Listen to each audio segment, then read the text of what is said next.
first test is Davidson, a team who has beat the Rams in 11 straight meetings, including 3 times last year. The Wildcats ended Fordham's season in the A-10 quarterfinals, on their way to an at-large bid in the NCAA tournament a year ago. However, this Davidson group is much different than last year, as they are without their leader, Bob McKillop, who was the Wildcats head coach for 33 years and a Naismith Basketball Hall of Fame nominee. They are also a much different group on the court, with 10 players leaving from last year's A-10 regular season championship team. They will rely on their captains, Foster Loyer and Sam Menenga, as they look to respond from a disappointing 7-5 start to the year. Davidson's slow start is nothing new in the Atlantic 10, as the conference is struggling and falling short of their early season expectations. At the start of conference play, the Atlantic 10 is wide open. For the Rams, it's right there for the taking. It's Fordham and Davidson, and it all starts tonight on WFUV Sports.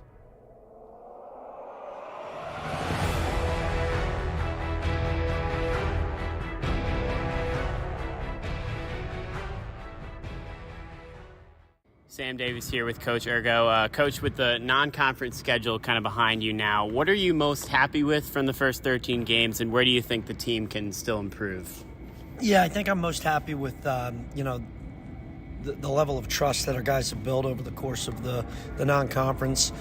We have got an interesting dynamic where we have some really old guys who are kind of in our top 6, and then we have, right after that, it's a drop-off to pretty much straight freshmen. So the level of trust that those guys are building with some of our older guys is something I'm really excited about. And then pretty much our attitude, and our just the confidence that our group has. They believe that they're capable of winning every game they go into, and that is something that's a mindset, I think, that's been created over the course of the last 12 to 13 months, and it's really the staple of the new standard here at Fordham. So credit to our older guys and our leadership for developing that mindset and continuing to sustain it throughout the non-conference, and I think that's a big, big, big deal as we try to build something really special for years to come here.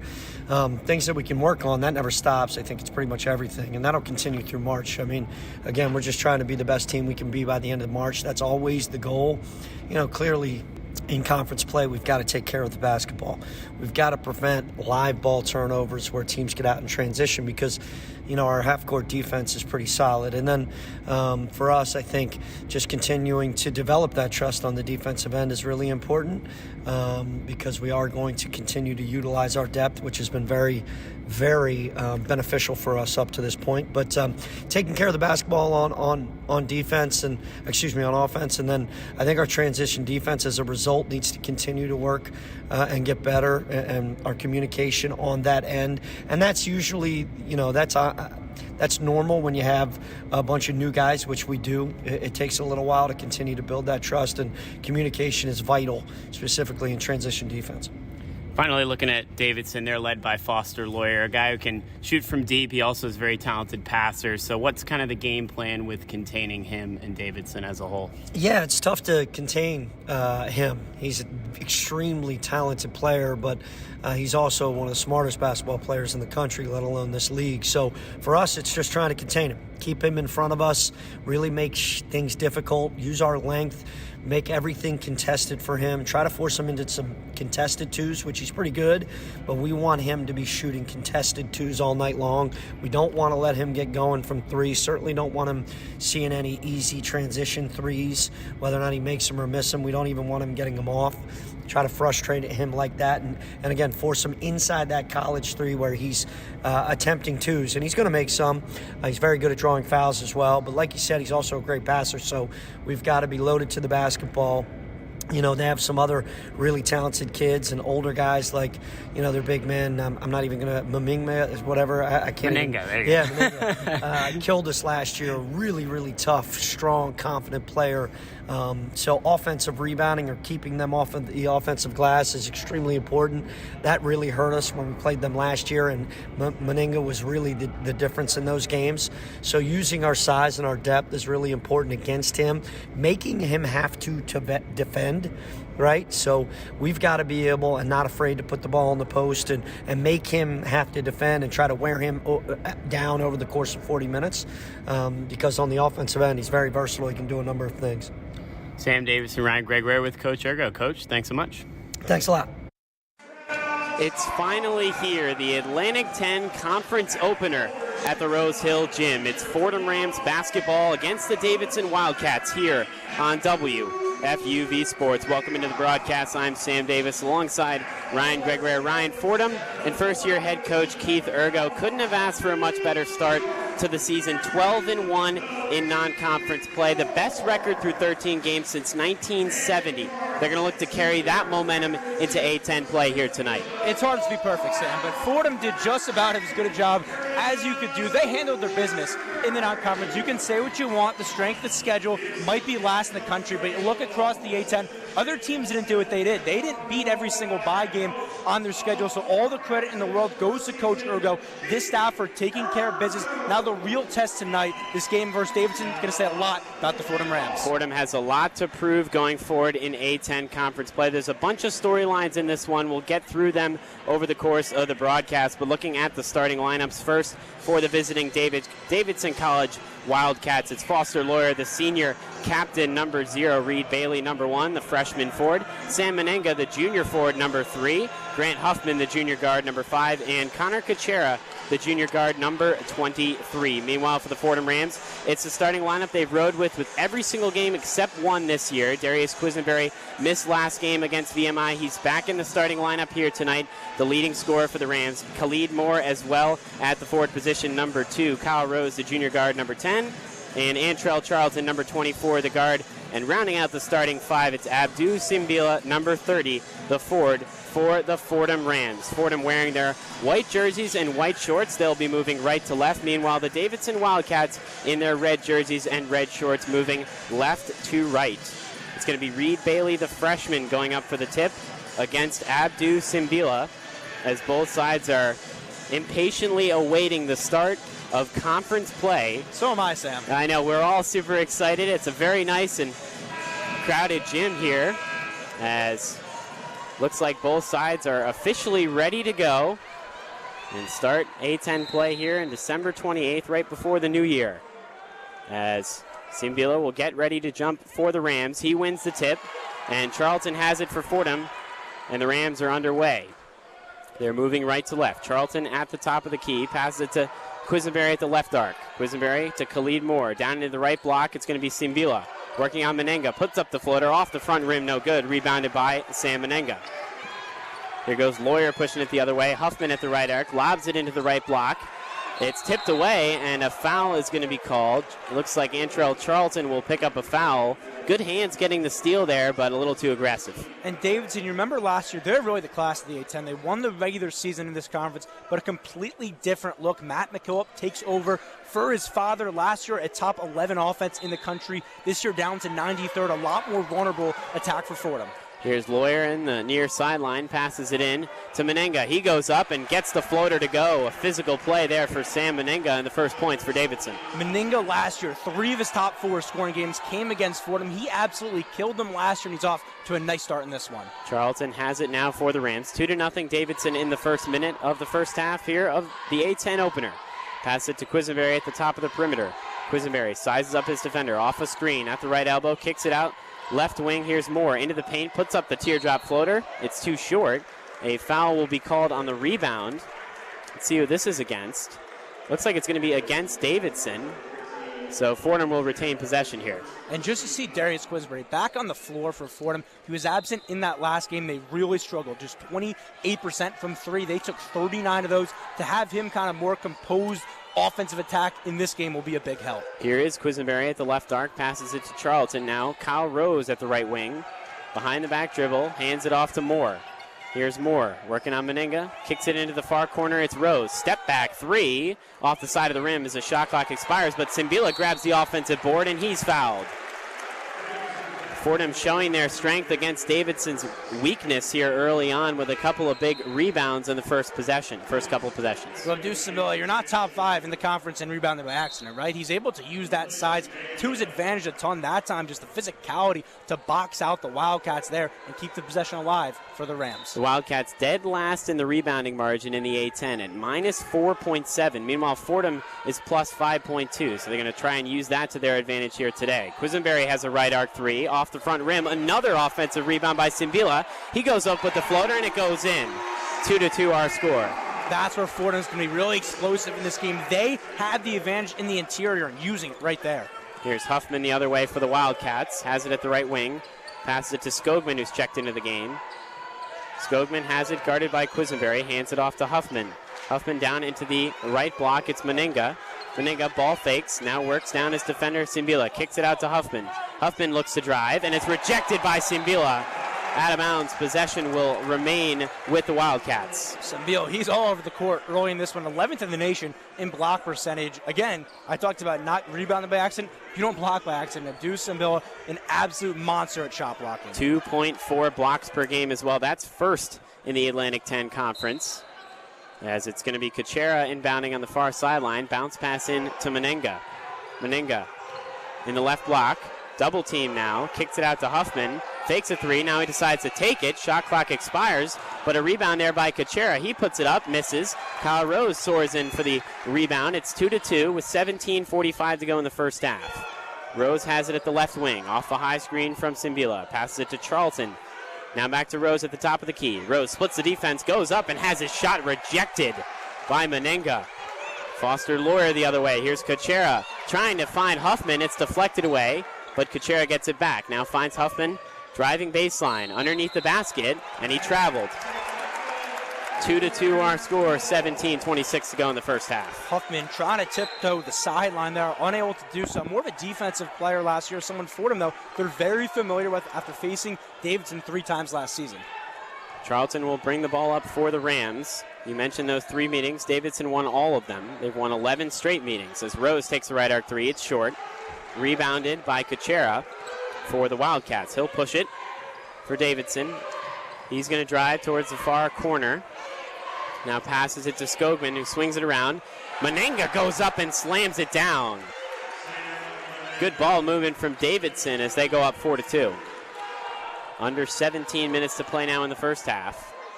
Quisenberry has it at the Ram logo here in the Rose Hill Gym. At the top of the key, lob pass to Simbila, who pivots and hands it right back to Quisenberry. Quisenberry down into the paint. Simbila spins, puts up the shot, no good. Misses the layup there.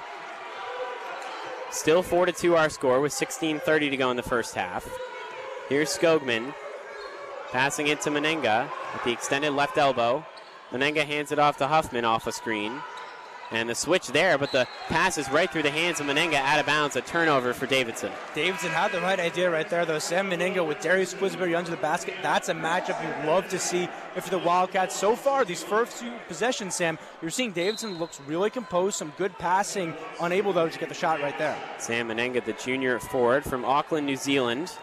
Same hometown as Zach Riley. As Will Richardson checks into the game, in addition to Rostik Nowitzki. Moore has it at the right arc. Behind the back dribble, step backs. Now passes it to Charlton. Charlton off a high screen for Nowitzki. Through the legs dribble, has his shot blocked there, but Quisenberry gets it back. Takes a deep 3, air ball, but Will Richardson tracks down the rebound. He passes it to Charlton, who ball fakes. Now he has it at the left arc, takes the 3, off the side of the rim, no good. Rebounded by Lawyer. Foster Lawyer for Davidson, one of the 3 captains. Passes it to Huffman. Jump stop in the paint, puts up the layup and gets it in. Grant Huffman for 2. Davidson up 6-2. Early in this one, Fordham 0 for 5 from beyond the arc. We've seen it throughout their season. They cannot get into a 3-point shooting contest, and right now it appears they're doing just that. A good 3-point shooting team, but not shooting that way so far in this one. As Nowitzki with a cross-court pass to Charlton in the near corner. Kicks it out to Quisenberry at the top of the perimeter. Now Charlton at the left wing. He's going to try another 3 off the front rim. No good again. Rebounded by Desmond Watson, who's checked into the game for Davidson. Watson passes it to Lawyer. He takes a left arc 3. Way short. Rebounded by Moore. Here goes Fordham the other way. Under 15 minutes to play. 6-2. Moore driving, splits the lane, loses possession of the ball, out of bounds. Possession will be in favor of Davidson, but that's going to lead us to our first timeout here. 14:56 to go in the first half. Davidson 6 and Fordham 2. We're going to check in with the third member of our crew. It's Colin Loughran on the sidelines. Colin, what's going on? Fordham and Davidson certainly becoming a little bit of a rivalry fueled by hatred of the Maroon here. Fordham has lost 11 straight, including 3 last season. Of those 3, though, they had some key performances from some players that have been in this one. Darius Quisenberry played great last year. Rostov Nowitzki also had an 18-point outburst against Davidson once last season. Both of those guys will seem to figure into the equation today if there will be a celebration here at the Rose Hill Gym. That's Colin Loughran. I'm Sam Davis alongside Ryan Gregory here with WFUV Sports. 14:56 to go in the first half. Like I mentioned, Davidson out to a 6-2 lead over Fordham. And like Colin mentioned, 11 straight meetings Davidson has won, including 3 wins last year. Darius Quisenberry, though, 36 points in a game against Davidson, the first matchup of those 3 at the Rose Hill Gym. They ended up losing the game by 3, but Darius Quisenberry was the star performer in that one. That was his star performance of the year. He shined in that one, had a 3 at the buzzer to potentially tie it, but Fordham will let you know they let that one slip away. That Davidson team, off the heels of that game, they got ranked. So that was the best they looked all season long. Fordham let that one slip away. Then we talk about the other 2 meetings. No Darius Quisenberry in both of those. You had a 21-point loss on the road. Then they meet for a 3rd time in the Atlantic 10 quarterfinals. Fordham loses by 18. Another note that I want to look at in those 2 games, Sam, Fordham shot just 8 for 58 from 3. You look early in this one, they're 0 for 6. 1 for 11 from the field. So inefficiency is what hurt them last year versus Davidson. And early in this one, they're only down 4. It's something definitely to look for. Fordham also 5-23 in A10 openers, but they did win their A10 opener last year against LaSalle, and this has turned into a little bit of a rivalry for sure over the last 3 meetings last year. But early on in this one, Ryan, you mentioned how Fordham getting into a little bit of a 3-point shooting contest and how that's not their game. They're doing it early on, and the shots are definitely not falling. And these are shots early in the shot clock too, right? So they're looking for 3s. They're hunting these shots. These aren't hoisting them late in the shot clock. I go back to last game, a VMI team who Fordham is significantly more talented than. They took 39 threes in that game. This Fordham basketball team should never be taking that many threes. That's not their style of basketball. That's not their brand. That's not how they win. They get ugly. They're nasty defensively. And early in this one, they're getting back to what hurt them in that game by taking a ton of threes. And Fordham has definitely done a good job shooting a 3-ball overall this year. They're 4th in the A10, 36% as a team from behind the arc, but certainly struggling early on here in this one as Davidson playing the game that they want to play right now, up 6-2 after the first media timeout with 14:56 to go in the first half. Coach Ergo talking to his team as both teams are now back on the court here. Fordham will have possession on the far side. It's going to be Darius Quisenberry underneath the basket inbounding for the Rams. He gets the ball, claps, and looks to lob it in. Finally lobs it in to Nowitzki. Here's Rostik Nowitzki. Hands it back off to Quisenberry at the top of the key. Quisenberry through the legs dribble. Drives on Skogman underneath the basket. Kicks it out to Khalid Moore. Here's Moore. He's going to look to drive. Puts his body into it off the back of the rim with the floater. It's no good. Rebounded by Skogman. Here's Lawyer the other way for the Wildcats. Foster Lawyer, the captain, leading scorer for Davidson. Swings it to Huffman at the top of the key. Here's Lawyer at the right arc. Passes it in the extended right block. It's Menenga working now on Khalid Moore. Spins, puts it up, tries to draw the contact, cannot, and misses the floater. Khalid Moore with great defense there. He was somebody notably absent in those 3 matchups last year, coming over from Georgia Tech. Expect him to make a big impact in this one. A big key to the offense has been Khalid Moore so far this year. Zach Riley into the game. He has it at the far corner. Now driving into the paint, pump fake, puts up the floater. It's short, rebounded by Skogman. And Sam, another good look under the basket, but time and time again, like we've seen Fordham, unable to get it to fall. Fordham scoreless over the past 4 minutes as Huffman drives in the near baseline. Bounce pass to Menenga at the right block. Guarded by Nowitzki. Menenga puts up the floater with the left hand. It's off the front of the rim. Rebounded by Nowitzki. 13:40 to go. 6-2 still. Davidson up on Fordham. Quisenberry at the right arc. Off a high screen. Guarded closely by Watson. Passes it to Richardson, the freshman. Through the legs dribble. Step back at the right elbow. Off the side of the rim, no good. The Rams can't buy a basket right now. Davidson the other way. Watson's going to drive all the way into the lane. Gets the layup to go. It's 8-2 Davidson. Desmond Watson, he's a guy who had his best game of the year last year versus Fordham, 13 in that quarterfinal game. He's such an energy player. You saw it right there, taking it all the way to get the layup. Desmond Watson, the sophomore guard from Columbus, Ohio. 8-2 Davidson in front, 13 minutes to go in the first half. Quisenberry swings it to Khalid Moore in the corner. He's open for three, off the backboard, not even close. Rebounded by Huffman. Fordham now 1 for their first 15. This is getting ugly early for the Rams. 8-2, Davidson in front. Huffman lobs it into Menenga. It's stolen there from Quisenberry. He gets it right back. Quisenberry the other way, driving in the lane, Euro step, and an offensive foul. The fans here did not like that call as Huffman was able to pick up the charge for Davidson. 8-2 start for the Wildcats, and their fans are on their feet cheering on their team. Sam, just when you think Darius Quisenberry driving, okay, he can get fouled, maybe go to the line, get the team going, it goes against Fordham, and that's been really the epitome of this game. Everything that could go wrong early in this one, it has. A lot of fans showing out in support of the Rams, but also a good amount of fans showing out in support of Davidson, who travels well all the way from North Carolina to watch their Wildcats in the A-10 opener. Here's Watson over the half-court line for Davidson. He passes it to Bailey at the top of the key, the freshman Reed Bailey. Backing down his defender into the left block, kicks it out. Now it's Sean Logan. Now it's Bailey again at the extended left block, working on Charlton. Spins, puts up the layup, and gets it to go. 10-2, Davidson in front of Fordham.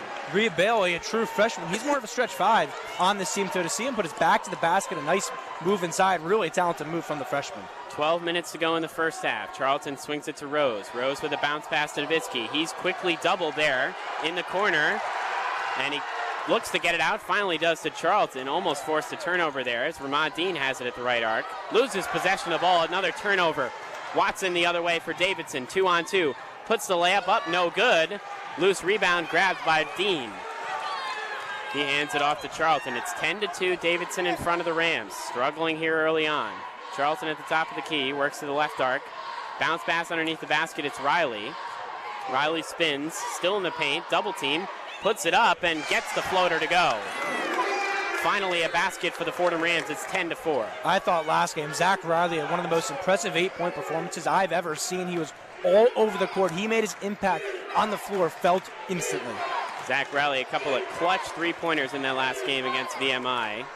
Has been clutch off the bench all year long. Bad pass there, but Bailey's able to track it down on the near side. Now working in the left block, puts up the floater off the glass, no good. Rebounded by Nowitzki. Under 11 minutes to play, 10:55. Charlton swings to Dean in the corner. Now Charlton has it. Back to Dean in the near corner for three. Off the back rim. Rebounded there by Kuchera. Kuchera for Davidson has it. He's going to drive coast to coast. It's rejected by Nowitzki. Charlton quickly the other way. Lob pass up to Rose. Rose underneath the basket goes up and he's fouled. Finally a break in play with 10:33 to go in the first half. It's Davidson 10 and Fordham 4. Kyle Rose will have free throws on the other side of this break, but we are first going to send it back to the Rose Hill Studios for the one-on-one scoreboard with Will Talent. The one-on-one scoreboard. Starting with A-10 men's basketball, Duquesne has the early lead over the Dayton Flyers 11-2 with still 15 minutes left to play in the first half. Coppin State visits Richmond, that one all knotted up at 15 apiece.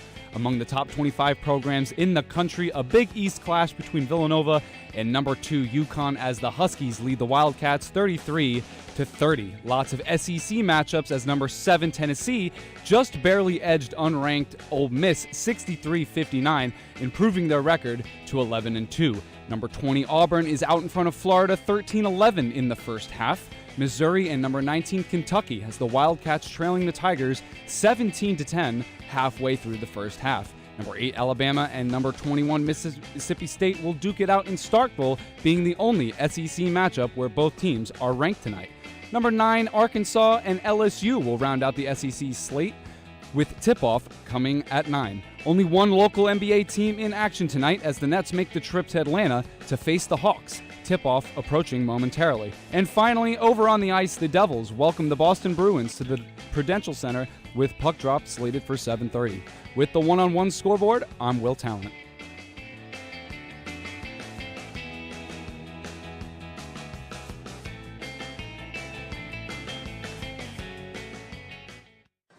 Welcome back to the Rose Hill Gym. Sam Davis alongside Ryan Greger here with WFUV Sports. 10:33 to go in the first half. It's a 10-4 score, meaning Davidson's on pace for about 20 points.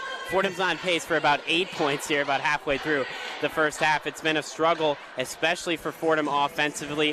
1 for their last 12. They're 0 for 8 from behind the arc. None of the shots are falling for the Rams so far in this one. The only good news I'd say is when you're 2 for 17 from the floor, you should be down more than 6 points. 10 minutes into the game, Fordham is so fortunate to be in this game. A lot of that speaks to their interior defense because Davidson's had a lot of chances underneath the basket that haven't gone their way. So shout out to Abdou Sambila and Rostin Novitsky, but Fordham's got to buy baskets. These 3-point shots, they're not falling. This team, they talk about predicating their game on game planning for when you're not making your shots. Well, right now, this is one of those games, so we have to see, Sam, what they have in store because there's 30 minutes of basketball left, and you're going to have to shoot better than 12% if you want to win this one. And it's definitely a slow start for a team that was dominant in non-conference play, but come A-10 play here, at least in the start, they've came out of the gates struggling, and meanwhile for Davidson and Sam Menenga with 4 points, a guy that has caused a lot of trouble against Fordham in the past. The leading rebounder for the Davidson Wildcats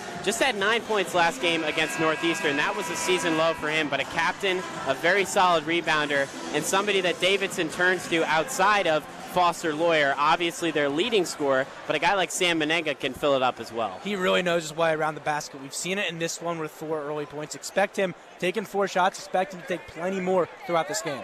Foster Lawyer, like I mentioned, the captain, leading scorer, transfer from Michigan State.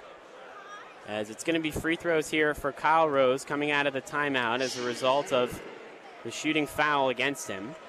So Kyle Rose will have 2 free throws here. The first one's off the side of the rim and no good. So even the free throws are not falling for the Rams here in the first half. A team that is first in the A-10 in free throw percentage as a team, but just struggling to get that lid off the basket early on here as Kyle Rose bounces the ball on the deck, and he'll have 1 more free throw, and he gets that one to go. And typically a good free throw shooter in Kyle Rose, splitting that pair fitting for the start that Fordham's had offensively. 10-5 with 10:30 to go in the first half. Huffman brings it over the half-court line for Davidson. Couple of screens, spins, now pass it down below in the left block. It's Menenga. Menenga working on Simbila, kicks it out to Huffman. Foot on the line, a long 2 off the front of the rim, no good. But Skogman grabs the rebound, he puts it up, and he's fouled. So Skogman will head to the line for 2 in the offensive rebound for the Wildcats. Skogman, a Buffalo transfer, really good size off the bench for Davidson. Isn't in the starting lineup, but you see it right there, putting himself in good position to come down with the rebound, put it up, and get the foul. You mentioned the Buffalo transfer. A couple of transfers for Davidson in this starting rotation. Connor Kuchera, the starter, also a transfer from William & Mary. Have to rely on those transfers after 10 players left last season following their A-10 regular season championship team as Skogman hits the first free throw at the line. Skogman will have 1 more. It's 11-5 our score with 10-12 to go in the first half. Skogman bounces it on the deck at 6'10", rattles home the second free throw as well. So it's 12-5 our score. Davidson's going to open up in a little bit of 3/4 court pressure. As Angel Montas checks into the game. The freshman playing in just his 2nd game of his career for the Rams. Passes it to Moore. Moore working in the right block, kicks it out. Montas at the right wing. He's going to try a 3. Off the back of the rim, too strong. Rebounded by Watson. Watson the other way for the Wildcats. Passes it to Skogman. Skogman guarded by Charlton. Hands it off to Huffman. Huffman over his head. Passes it to Kuchera in the near corner. Bounce pass in the right block. Here's Menenga. Spins on Simbila, puts it up, and he's fouled. Simbila got a piece of the ball, but also got a piece of Sam Menenga, who will head to the line for 2 free throws. Menenga put his body in a great position to where all Abdou Simbila could do was foul him right there. Had his hands with the basketball away from the body of Simbila. He does foul him right there, and 2 free throws coming up. Menenga at the line for 2 from Auckland, New Zealand. Played on the New Zealand 19U national team at the World Championships for basketball in Greece. First free throw is good from him. A very efficient shooter. Just about 53% shooting, which is first on the team this year. And with Davidson losing 3 of their top 4 scorers, they've really looked for him to step up. He's doubled his points from last year, so when they've needed it offensively, he has delivered for the Wildcats. Menenga will have one more here. Free throw rattles out, no good. Rebounded by Moore. 13-5, Davidson in front. Moore driving towards the far baseline. He's double teamed. Bounce pass to Charlton. Charlton in the paint at the A-10 logo. Fadeaway jumper off the side of the rim, no good. Rebounded by Watson. Davidson bringing some double teams on defense. That pass is snuffed out by Quisenberry. Dives to the floor, but Menenga has it for the Wildcats. Pass it to Huffman. Down in the paint, Kuchera gets the layup to go. The ball just not bouncing the right way for the Rams. Davidson's up 15-5. And just Fordham's luck in this one. Usually you get rewarded for that good defense. That time Fordham punished. Quisenberry with a nice play to get in the passing lane, but Davidson found the easy layup. It's 15-5. Khalid Moore driving into the paint, splits the lane, and he's fouled. A push going against Khalid Moore there. With 8:59 to go in the first half, it's 15-5. Davidson in front of Fordham. Fordham shooting just 10% from the field and 0 for 9 from behind the arc. Quisenberry will inbound underneath the basket. Lobs it into Simbilo, grabs it at the right wing, hands it off to Quisenberry at the top of the key. Here's Darius Quisenberry, the Rams' leading scorer. Moore now has it. Moore working towards the right block, underneath the basket. Now he's double-teamed, trying to find Simbila. Knocked away from his hands and stolen. Spadone has it for the Wildcats. Here's Spadone working it over the tie line. Passes it to Kuchera at the right arc. He's going to drive towards the baseline, kicks it out to Skogman. Skogman guarded by Simbila at the right block. Here's Skogman. Now spinning towards the middle of the lane. Pivots, puts it up, and good defense there from Abdou Simbila, who grabs the rebound. And he's really been the only Ram in this game that's shown up on both ends of the floor. Charlton has it at the top of the key, passes it to Moore, swings it into the far corner, Angel Montas. Montas looking to drive. Kicks it out to Moore at the right corner. Moore drives into the paint, puts it up, has his shot blocked, but he's fouled. Foul going against Skogman there, who soared up and tried to block that shot. But a foul, and Khalid Moore going to draw some contact. He's 0 for 3 from the field, but he's going to try and hit some free throws here to get Fordham back in this game. Last game for Khalid Moore, 11 from 12 from the free throw line. Fordham in that one, 21 for 22. A game that goes into overtime really came down to just hitting their free throws to stay alive versus VMI. So he hits the first one there. Maybe that gets his confidence going here, can finally have Fordham close this gap. You mentioned that. 20 points, 10 rebounds, the third double-double of the season against VMI. Really stepped up in the absence of Darius Quisenberry. He's been a very important piece to the offense for the Rams this year. In addition, from Georgia Tech, the grad transfer, hits both free throws here. It's 15-7 with 8:02 to go in the first half. Here's Lawyer off a screen. He advances the ball over half court. Kyle Rose will be guarding Foster Lawyer, denying him the ball here. Now bounce pass to Menenga, right back to Lawyer. Swings it right back to Menenga at the left arc. He's open for 3. It's good. Menenga getting it done both in the paint and outside. Hits the 3 there. Davidson now up 11, 18-7. 7:30 to go in the first half. Quisenberry bounce pass to Simbila in the paint. He goes up and slams it down. A posterized by Abdou Simbila, 18-9. Quickly the other way, Davidson, a layup is missed. The tip is missed as well. Quisenberry will push it the other way for the Rams. Into the paint, kicks it out to Simbila.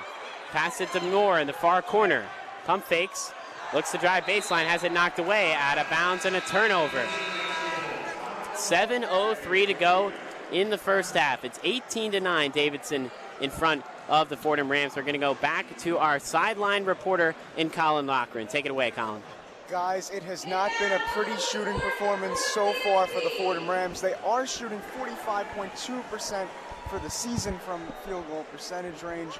On the sideline, though, head coach Keith Ergo keeping things positive, clapping his hands, telling his guys good shot selections. They'll fall eventually, keep taking those shots. So for now, positivity is reigning supreme on the Fordham bench.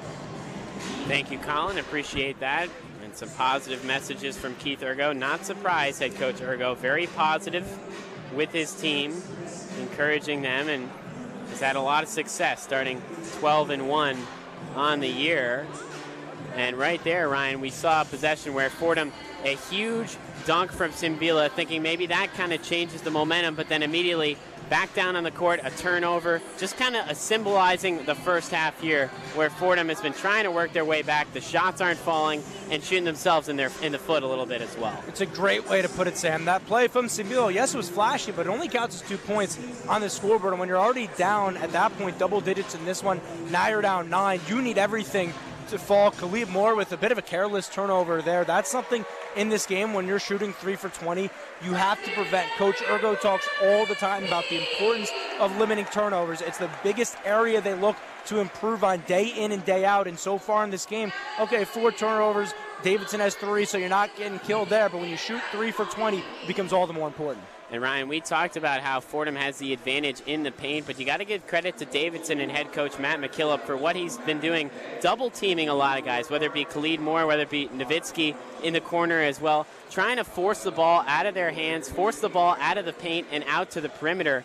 And I think at this point, if you're Davidson, you got to be perfectly fine with Fordham beating you from the perimeter, beating you shooting the basketball versus working in the paint, something that the Rams have the advantage in. Absolutely, and a guy like Darius Quisbury, he's used to double-digit shots every single game. He's only taken 2 in this one. A lot of that is because he's getting swarmed. He's somebody who dropped 36 for some last year, so they know how good of a basketball player he is. They're not going to let him beat them, and then they're not going to let the inside beat them. That's pretty much the way they're playing defense. Everyone else on the wing, okay, they'll live with the shots, and so far it's produced 0 for 9 from 3. 3 for 20 from the field, as we mentioned, and it's been a perfect game plan. Matt McKillop, he deserves a ton of credit. Head coach Matt McKillop in his first year with Davidson as the head coach, but he spent 14 seasons on the staff. He's grown up around Davidson basketball. His dad, Bob McKillop, the Naismith Basketball Hall of Fame nominee, leading Davidson to 600 wins in 33 years. A really tough act for Matt McKillop to follow up in his first year, being the son of Father Bob McKillop. 7-5 in the non-conference, but coming out swinging here in conference play and playing some really solid defense against this Rams team as they sit with a 9-point advantage, 18-9, 7:04 to go in the first half. Both teams are back out onto the court, ready to go. Davidson moving left to right still as the Rams look to play a little bit three-quarter court defense. Coach McKillop talked about the challenges that the Fordham defense presents, mixing and matching, not playing a traditional man-to-man, and they're holding Davidson to just 35% from the floor here in the first half and just 18 points. As Foster Lawyer has it in the far corner, passes it to Menenga. Menenga spins, has it in the paint, puts up the floater, too short, rebounded by Simbila. And where would Fordham be without Simbila in this game? Defensively, getting the rebound as well and limiting Davidson's second chances. Quisenberry passes it to Kyle Rose at the left arc. Holds it at his hip. Rose passes it to Quisenberry off the screen. Not a lot of opportunities for DQ in this first half. Passes it to Moore in the left arc. He takes a 3. It's off the front of the rim, no good. Now 6:15 to go in the first half. Still 18-9. Bounce pass to Menenga in the paint. He passes to Bailey, who slams it home for Davidson. It's now 20-9. Davidson back to an 11-point lead. Quisenberry lobbing into the paint. It's Simbila at the extended right block. He's doubled immediately as soon as he catches it. Now passes it out to Quisenberry at the top of the key. Quisenberry driving in the lane. He's fouled. Foul's going to be on the floor. So Fordham will inbound underneath the basket. Great burst there from Darius Quisbury. Pretty much forced his defender to foul him right there. He was going to blow by, take the layup. You like seeing him with the basketball in his hands. Anytime he only has a single defender on him, Sam, which we've seen, you want him to try to create shots because in this game, they've needed all the looks they can get. It's going to be Elijah Gray, the freshman, checking into the game. He'll inbound underneath the basket, lobs it into Charlton. Charlton.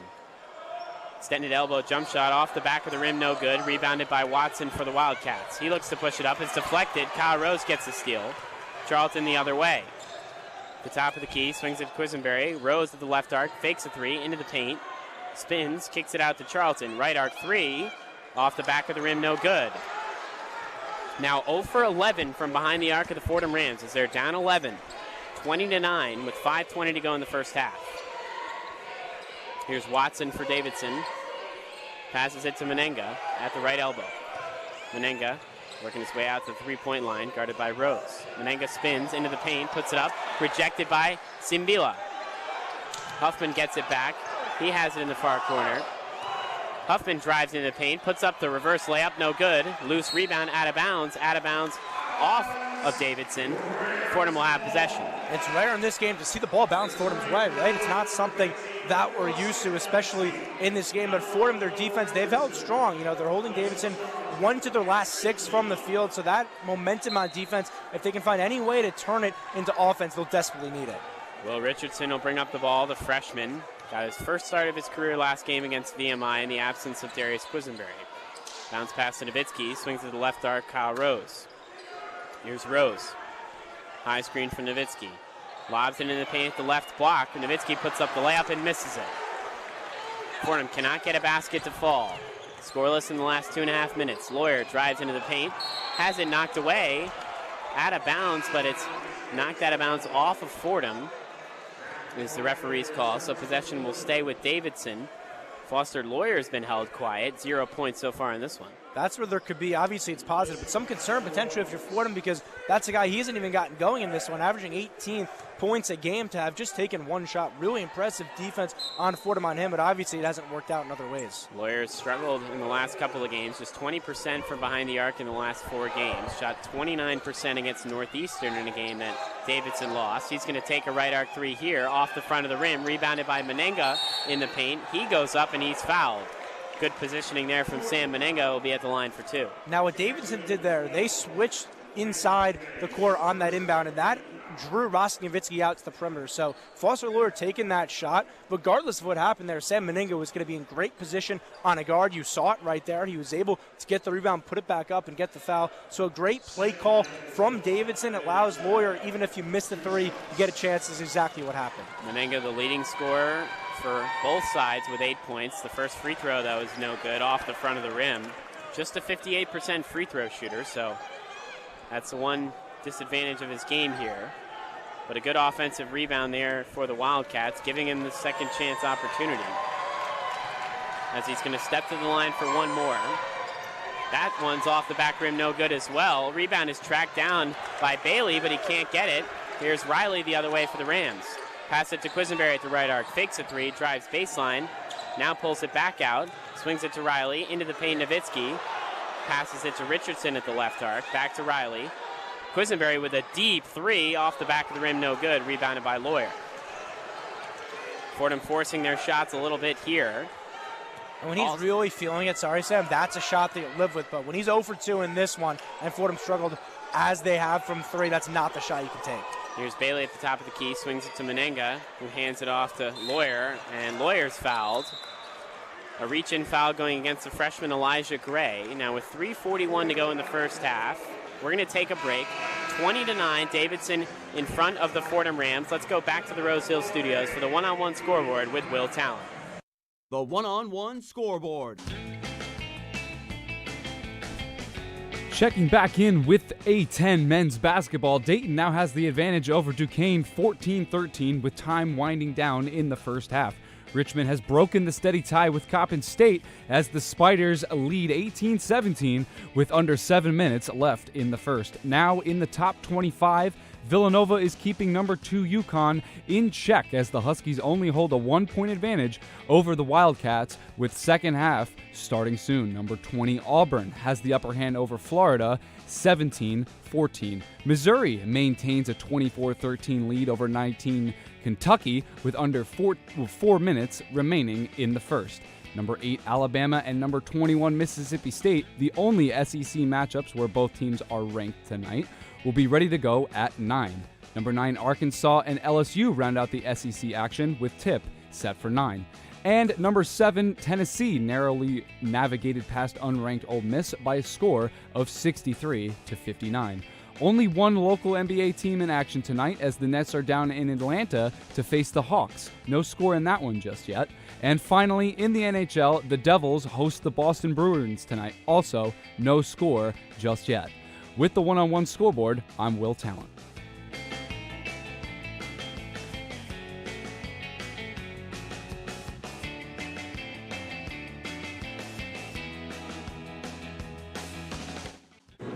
Thanks, Will. Welcome back to the Rose Hill Gym. 3:41 to go in the first half. It's 20-9. Davidson in front of the Fordham Rams here in the A10 opener, and it's been a slow start is an understatement for Fordham, especially offensively, shooting just 12%, 3 for 25 from the field. Ryan, what is Coach Ergo telling to his team right now to try and get them back in this game?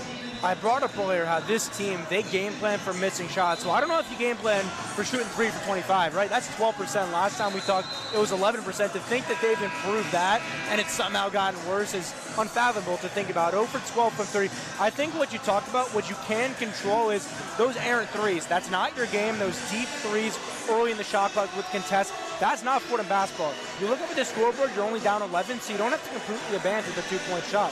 What did we talk before about, Sam? This team on the interior, they feel like in this game, they have the advantage, certainly with the personnel. So don't go away from that. Stick to the game plan, and don't keep taking these threes. Watson at the left block, puts it up. It's rejected by Nowitzki.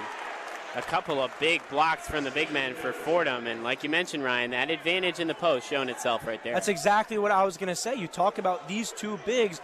Davidson doesn't have anyone to match up with either of them. We've seen Ross Nowitzki and Abdou Samila both have really positive impacts on the defensive side of the floor. Now it's time to turn that into offense. Lawyer lobs it in for Davidson as they retain possession. It's going to be Logan hands it off right back to Lawyer. Jump stop, guarded by Nowitzki on a switch. Bounce pass looking for Logan, but it's going to be a foul. Before the pass there, fans don't like that call. Call goes against Zach Riley, the sophomore. And it's going to be free throws here as Davidson enters the bonus with 3:26 to go. The freshman Sean Logan will be at the free throw line from Westfield, New Jersey. First free throw is good. He'll have one more. And they love Seth Logan as a talent. As a freshman, expect him to get more and more playing time as we go. But, Sam, to talk about Davidson being in the bonus right now, that's exactly what you have to prevent if you're Fordham. The one area where you're able to keep it a game is your defense. So now to give them free opportunities as Logan hits his second, it's exactly what you can't have them do. It looks like there's a fair amount of family here for Sean Logan, local guy from New Jersey. Mentioned that Davidson fans traveling well here and supporting their team, and a lot to cheer about for them. 22-9, they're up as a bounce pass over the half-court line. Charlton bounces it to Nowitzki. Double teamed quickly, right back to Charlton.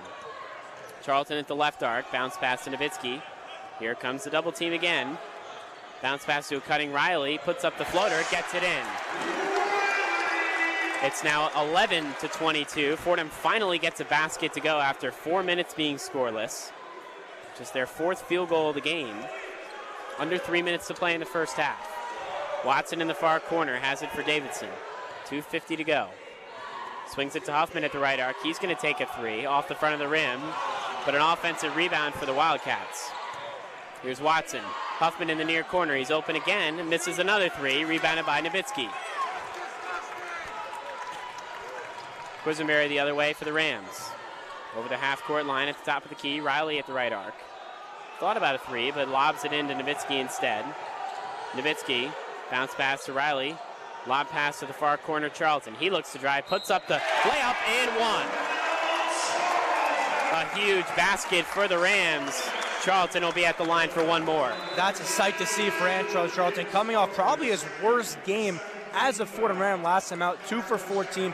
5 turnovers. To get him going, it's not with the three ball, Sam. It's driving to the basket. He's such a great floor general. To see him put it up there, get the foul to go, could be huge for his confidence going forward. Charlton struggling from the field before this shot. That shot goes as well. Just 1 for 6. As Bailey's in for the Wildcats. Charlton have one more free throw. Fordham now trails by 9. Antrell Charlton at the line, the junior from Live Oak, Florida. The free throw is up, and it's good. It rolls in. 90% free throw shooter on the year. Gets that one to go. As Lawyer advances it to Watson in the far corner. Now down to Bailey at the extended left block. Bailey looks to drive baseline. He's double teamed there. Swings to the near corner. Watson, he's going to try a three. It's good. Davidson answers right back with a three-pointer. They go up 11, 25-14. Under 2 minutes to play in the first half. Quisenberry at the top of the key for the Rams. Bounce pass to Riley at the right arc. Faces up his defender. Riley working into the paint here at the right elbow. Has his pass deflected but gets it back. Now Charlton in the far corner. He's going to take a three now off the front of the rim. No good. And a foul will go on the offensive rebound. Nowitzki over the back foul. 25-14, Davidson up 11. It's going to be their ball as well. And to see a guy like Desmond Watson hit a three for Davidson has to be backbreaking for Fordham. One of the areas they've done a good job in this game is limiting Davidson three-point attempts to not only have a guy make it, but have a guy who's 6 for 24 on this season. Has to hurt, especially on the other end when you're 0 for 13. Desmond Watson has came off the bench in every game this year, 8.3 points per game. Like you mentioned earlier, Ryan, had a big game, a season high, 13 points against Fordham in the A-10 quarterfinal last year. It'll be Sam Menenga at the line for a 1-and-1. First free throw's good, so he'll have one more. And being in the bonus now really helps Davidson extend that lead. They find themselves up 12, 26-14. Still one more free throw for Menenga. What it also does, it puts a ton of pressure on Fordham inside, because an area where they typically should have strength on the interior, now you have to watch your hands with the foul and give Davidson free trips. One more free throw. That one's too short. Rebounded by Simbila. 26-14. Both teams in the bonus. Charlton over the half-court line. Hands it off to Quisenberry at the top of the key. Now at the left arc, it's Zach Riley, holds it at his hip. Pass it to Moore. Moore in the near corner. Jab step, drives baseline. Double team comes, pass it to Riley. He's going to take a three off the front of the rim, no good. None of the shots are falling for the Rams in this first half. 1 minute and 10 seconds to go. Davidson up 26-14. High screen from Watson. Lawyer with a pass through the legs of Simbila, but it's a turnover as Charlton has it for the Rams. Charlton swings it to Quisenberry at the right arc. Under a minute to play in this first half. Quisenberry drives into the paint at the A-10 logo, lobs it out. Charlton left arc three, in and out. Rebounded there by Kuchera. Fans here at the Rose Hill Gym getting frustrated with the offensive performance here in the first half. Kuchera bounce pass to Menenga, the extended left block. Hands it off to Watson. At the left elbow. Watson through the legs, dribble. Now backs it back out to the three-point line and a bounce pass into Bailey. Bailey at the left block, guarded by Charlton. Pump fakes, goes up, and a foul will be called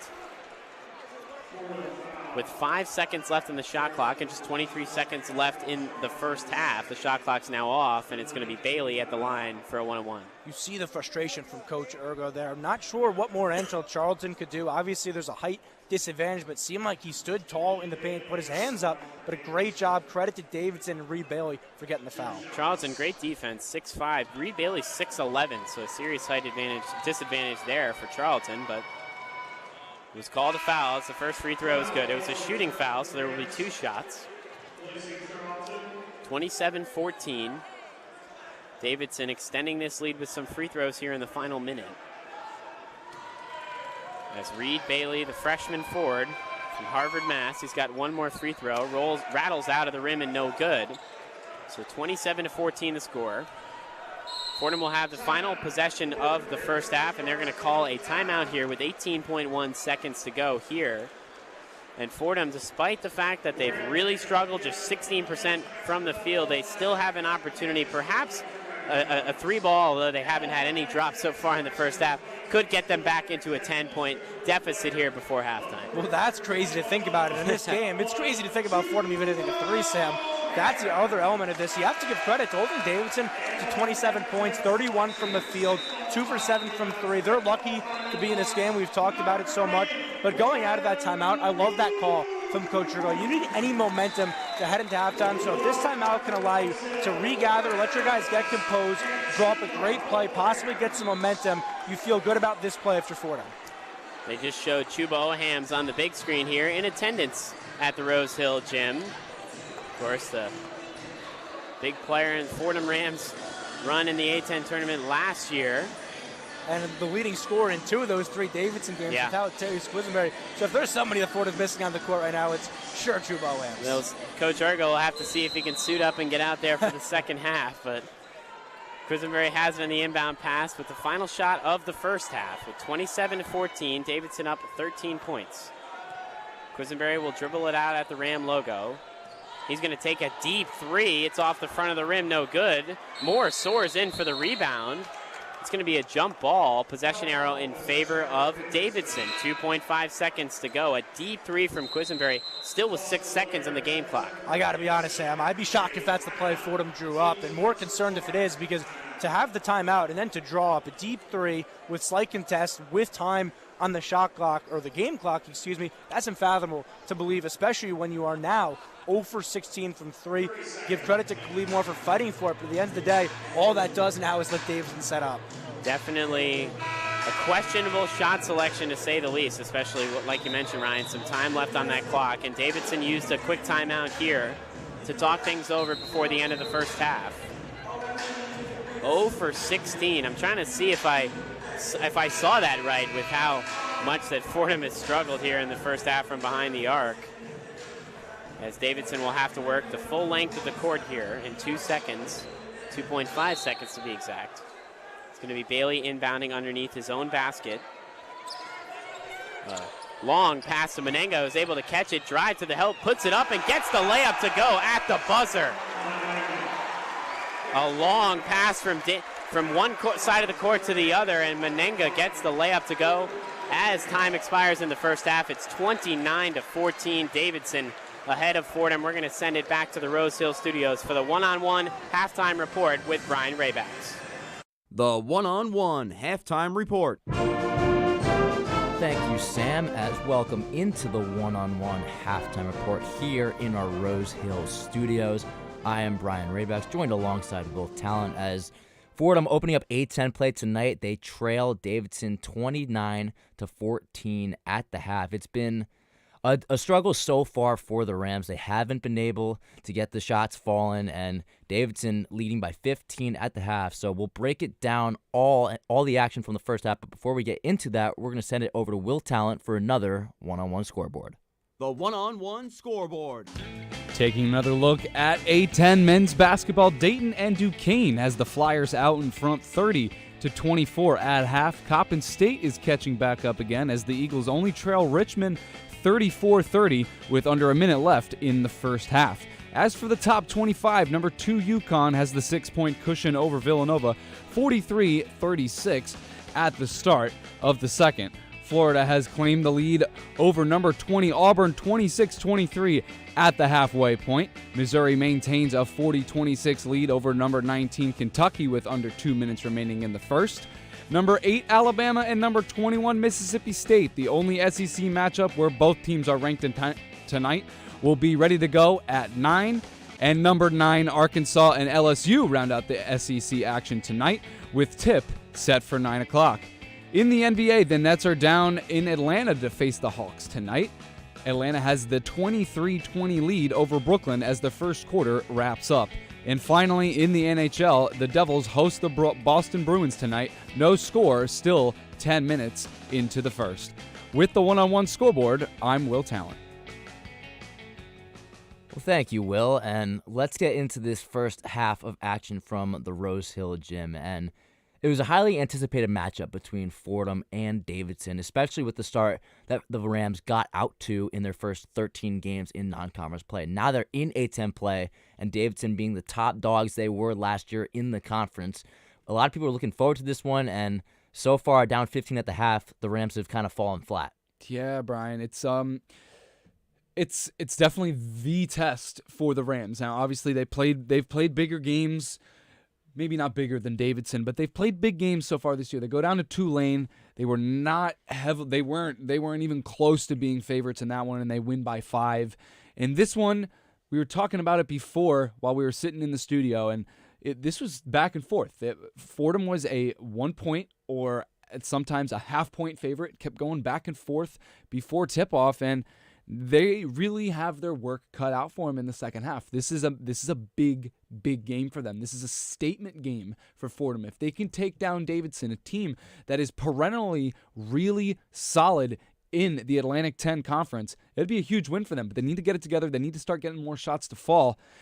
And it's definitely doable, but some things just need to start clicking. That have been clicking so far this season that just haven't today. Yeah, an uncharacteristic performance so far for the Rams. They've been good shooting the ball all season, but tonight that's not the case. They're 5 of 31 from the field and 0 of 16 from beyond 3-point range. That is a tough first half shooting the ball, and Abdul Sambila, he's been scoring a little bit, playing good defense, and Zach Riley has 4 points off the bench, but a lot of their contributors not getting the job done, and especially when you're missing, when you're 0 of 16 from 3, your odds of winning a basketball game aren't going to be very high, and that's what we're seeing so far. Well, the odds of you hitting a 3 right now are still 0, and that's a big part of winning basketball games, especially in this era of basketball.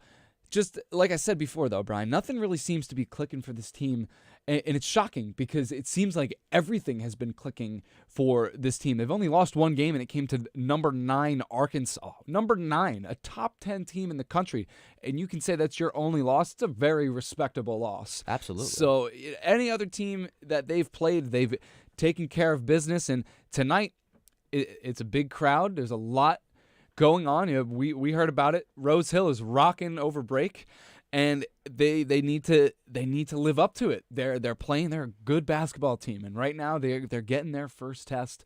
And you pointed it out, Brian. 0 for 16 from threes, not going to get it done. The lackluster shooting is something that we just don't see in their game, and it's been disappointing so far. Yeah, and the Davidson Wildcats have had contributors throughout. Sam Menenga, he had the shot at the end of the first half to make it a 15-point margin. That was really kind of a backbreaker for them because Fordham, remember, they had a chance to cut it to 10 at one point, and now all of a sudden Menenga gets one to go at the end of the half, and now you're down 15. Not insurmountable, but definitely it's in control of the Wildcats in their favor right now. Menenga coming back for another has been really strong so far in this contest, and Davidson overall, there were some questions coming into this about how Davidson was going to play, and Fordham was actually favored coming into this game, but not by that much. Though. Exactly. It was really a toss-up, and with the hot start of Fordham and Davidson's 7-5 start, it looked like Fordham,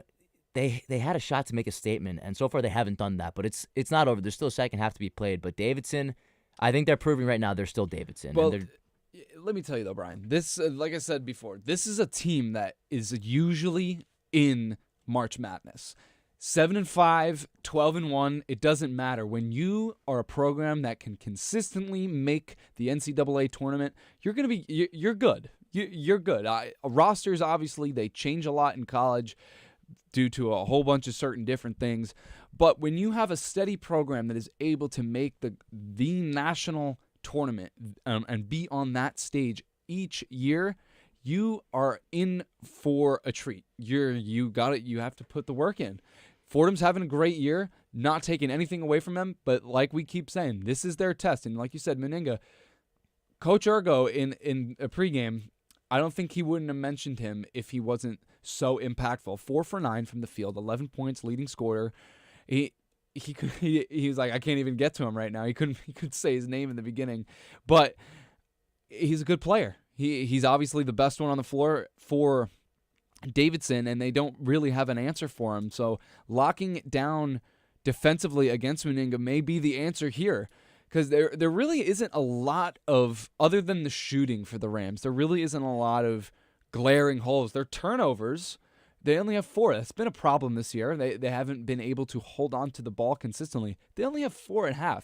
That's a number that we really haven't seen from this team, and they've been winning while turning over the ball a lot more than 4 times a half. So maybe just shutting down Menenga might have to be the answer, and just getting some buckets to fall. And that's basketball too. Sometimes it just doesn't go your way. Yeah, defensively, the Rams overall have been pretty solid for the night, giving up 29 at half, and Davidson only shooting 33% from the field. So the Rams have done a good job, and they've done a good job containing some of the guys. Foster Lawyer is the Wildcats' leading scorer last year and so far in this season as well, and he's got a goose egg on the scoreboard tonight. So yeah, he does. The Rams, they've done a good job in certain areas, but obviously you're not going to win if you're not scoring the basketball that much. And 14 points at the half, the lowest first half total that Fordham has had so far this season. Obviously, the offense has to pick it up in the second half, and I think that goes without saying. Oh, of course. If they don't pick it up, they're going to end up getting blown out. But like I said before, this is basketball. This happens in basketball. It happens in all sports. You go through a cold stretch sometimes in games, and you either get out of it or you don't get out of it. And this is a team that's very resilient, though. They haven't quit. So to say that, we may not see a change in the second half, I think that's a little far-fetched. I think that's not telling the story of how this season goes. Just because they're down by a big margin and this is the least amount of points that they've scored in a half all season long, that doesn't mean this team is out of it, because they haven't been out of any game that they've played so far this year. Absolutely not. We've seen Fordham come back from deficits at the half. Keith Ergo seems to be good at giving the good old halftime speech. Yeah, and keeps his boys together. Absolutely. And we've seen that in the game against Tulane. Fordham trailed by 8 in that game, and they were able to come out and get their biggest win of the season. And then there are other games as well where Fordham, maybe against a team that they should be out more against or trailing at half, and they come out firing in the second half. So it's all about how you start in the second half. And I think a key in this one is taking smart shots, because credit to the Davidson defense. They've been playing tough all night, and they got some height on that roster as well. So it's going to be tough. So it's about finding the opportunities and ultimately cashing in on them. But, Will, we're running out of time here. What are you looking forward to in the second half, and what can Fordham do to climb back into this one? If you get Darius Quisenberry going and you have your facilitator, you have your playmaker who can also get you some good buckets, this team is going to be fine. Get those shots to fall. They're going to start falling. Make it easier on yourself to get buckets. We don't need big shots out here on the floor, and you don't need that. If you can get to that, but start small. Start small because you're playing good defense. You can get some stops. Just get some very low-key, small buckets in the paint, some mid-range shots to fall, and just build from there. And then you have yourself a very competitive second half. Absolutely. Well, can the Fordham Rams come back in the second half? They trail by 15 right now. We'll have to wait and see. That'll do it here for the one-on-one halftime report. We'll be back here post-game, but for now, we're going to try to get you back to the Rose Hill Gym, where we'll have Sam Davis and Ryan Gregory for the second half with Fordham and Davidson.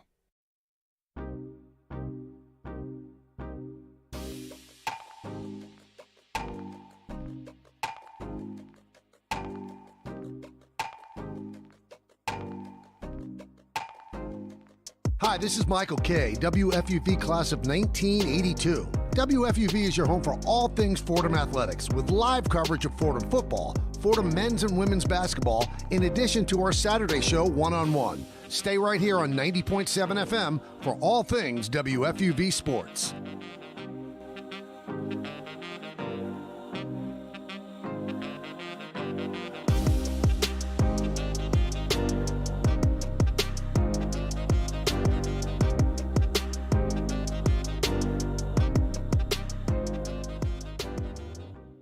It's 90.7 WFUV New York. Listener-supported public media from Fordham, the Jesuit University of New York. On air, online, and always commercial-free.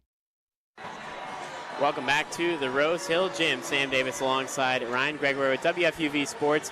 29-14. Davidson out in front of the Fordham Rams. A 15-point lead for the Wildcats here in the A-10 opener in the first half, and it's been an abysmal performance shooting the basketball for the Rams. Just 16% from the field, 0 for 16 from behind the arc. And Ryan, it feels like this lead is less than it is, based just off the fact that Fordham, you got to think they'll shoot the basketball better here in the second half. It's hard to shoot much worse than they did in the first half. Well, it is impossible to shoot worse from three, right? 0% is as bad as it can go as far as I'm concerned. But there's two ways to look at it. Yes, there's the positive way that you are, but there's also a 15-point gap with the way that Fordham's shooting. It seems insurmountable, right? Not to be a pessimistic person, but that's the way I'm looking at this one. To have 14 points at half, the fact that this is even remotely, competitive, and you can imagine an area where, okay, if it evens out, they can make this a a game. That's a testament to the defense, but nothing will change if they're shooting 60% from the field. That is the bottom line from that first half. Fordham prides itself on its defense, and they've done so throughout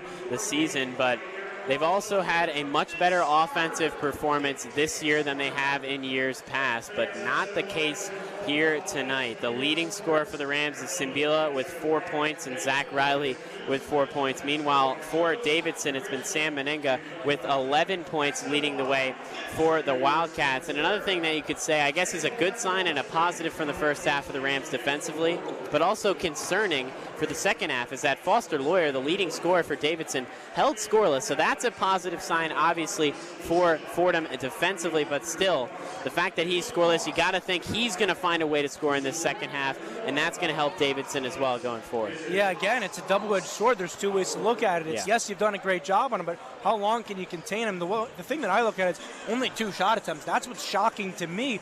But again, Davidson, the game plan hasn't been the three-point barrage, and that's where he really specializes from beyond the arc. It's been pounded inside. Sam Menenga, again, the leading scorer in this one. No surprise from what we've seen him versus Fordham. He must just love facing the Rams, Sam. I don't know what it is, but it's been attack it inside and then make defense into offense. It's exactly what they've done, and they haven't need Foster Lawyer to score to be in control of this one. Fordham's been 11-0, undefeated at home. You got to think they're used to playing in the Rose Hill Gym. They've played almost all of their non-conference games here.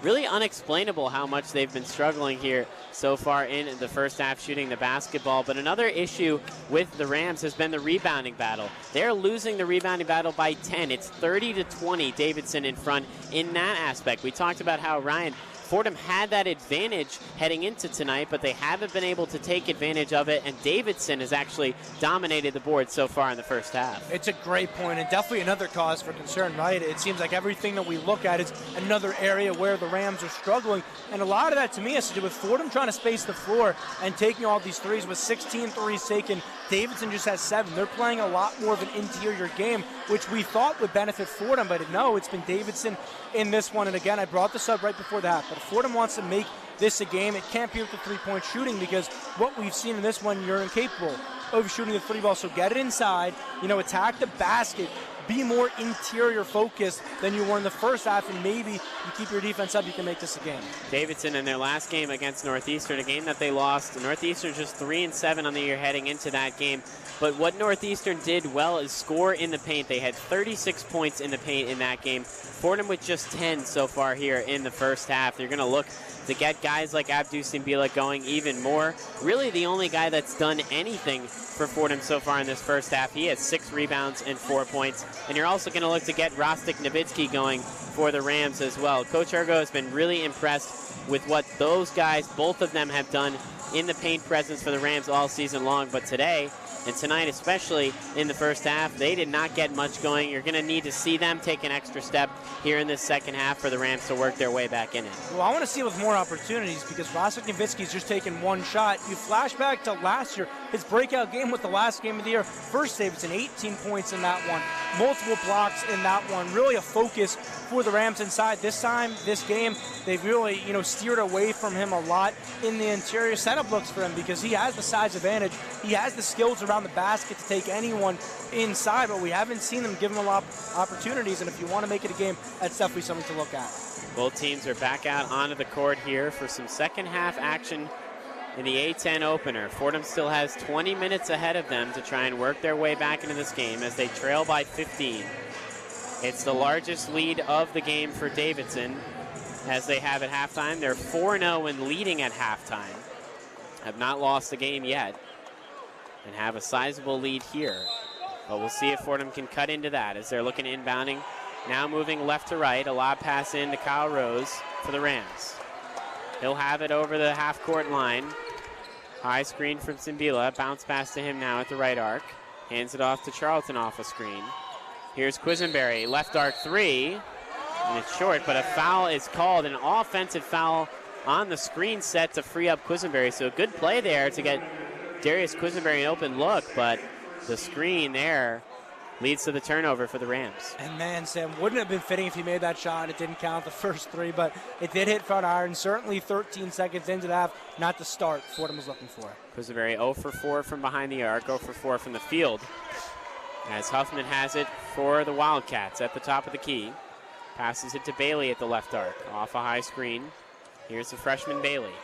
Picks up his dribble, passes it to Huffman. He's going to drive into the paint. Bounce pass to Bailey underneath. He gets hit hard, and he's going to head to the free throw line for 2 shots. A good pump fake there from the freshman Reed Bailey. Will be at the charity stripe. Really good patience from Bailey inside the paint. Typically a true freshman, you see have a decently open look. You rush to take the shot, but he's able to wait. He gets him Deuce Mbila in the air to jump and gets the foul to go his way. Reed Bailey, a part of a athletic family. Both parents and all 3 siblings playing Division I collegiate athletics. So he's one of 5 in the family involved in college athletics as he's at the free throw line. The first free throw was no good. The second one rattles home. It's now 30-14, Davidson in front of the Rams. Rose will inbound underneath this basket as Davidson opens up with a little bit of pressure. Rose has it, right back to Charlton, and advances it over the timeline. Charlton at the Fordham F logo. Through the legs dribble. Bounce pass to Quisenberry at the top of the perimeter, just inside the three-point line. Jab step, swings into the corner, it's Moore. Moore driving into the paint, jump stop, bounce pass to Nowitzki underneath, puts it up and gets the layup to go. Nowitzki gets the basket, it's 30-16. And there we go, Sam. You see the advantage he has in the paint. That's a matchup Fordham should really look to exploit. One-on-one, he found himself in that paint, and Nowitzki made him pay. As here's Huffman at the right arc for the Wildcats. Passes it to Bailey into the right block. Here's Menenga. He's double-teamed quickly, and a jump ball is the call. Possession will remain with Davidson, but good defense there from the Rams. Yeah, that's all you can ask for, right? Force the jump ball. Now you have the possession arrow. Things, the last possession or so, looking up for the Rams. It's going to be an inbound underneath the basket for the Wildcats. Foster Lawyer will have it. Lobs it up to Menenga. Hands it off to Lawyer. Lawyer passes it to Menenga at the right arc. Menenga guarded by Nowitzki. Here's Menenga at the right block. Spins, puts up the shot, gets the layup to go. Impressive physicality from Sam Menenga, the leading scorer for both sides, now with 13 points. It's 32-16, Davidson in front. Here's Quisenberry. Pass it to Rose at the right wing. Rose looking to find Nowitzki. Now bounces it to him at the extended right block. Bounce pass to Quisenberry at the left arc. Pump fakes off a high screen. Quisenberry driving towards the baseline. Long pass into the corner. Now Nowitzki back in the paint, puts it up, and one. Rostik Nowitzki getting going in the early stages of the second half here. Another basket there, and he'll be at the free throw line. Exactly what we needed to see Fordham come out with in the second half. Have a focus and a presence in the interior. Rostik Nowitzki in this game, he is doing that right here. Second straight basket, and he gets the foul. 32-18, Davidson in front of the Rams. Nowitzki will be at the free throw line for one more. He gets that free throw to go. It's now 19-32. Huffman has it for the Wildcats. Driving into the paint, kicks it out to Bailey at the right elbow. Bailey jump stop at the A10 logo, kicks it out to Huffman at the right wing. Spins in the paint, and a blocking foul will be called. That's going to go against Antrell Charlton. It's his third foul here. So Charlton picks up his third in the early stages of the second half, something to watch out for. Lawyer will inbound for the Wildcats under his basket. The Wildcats moving right to left. It's now Menenga at the extended right elbow. Has it knocked away and stolen. Kyle Rose the other way for the Rams, all the way to the hoop, and gets the finger roll to go. Fordham's back within 11, 32-21. That's turning defense into offense, exactly what Fordham needed in this one. Lawyer advancing it over half court. The crowd getting into it for the Rams here at the Rose Hill Gym. Double team there, almost loses the ball, but gets it to Bailey. There's Kachera, swings it at the right arc. Huffman for three, off the back rim, rebounded by Khalid Moore.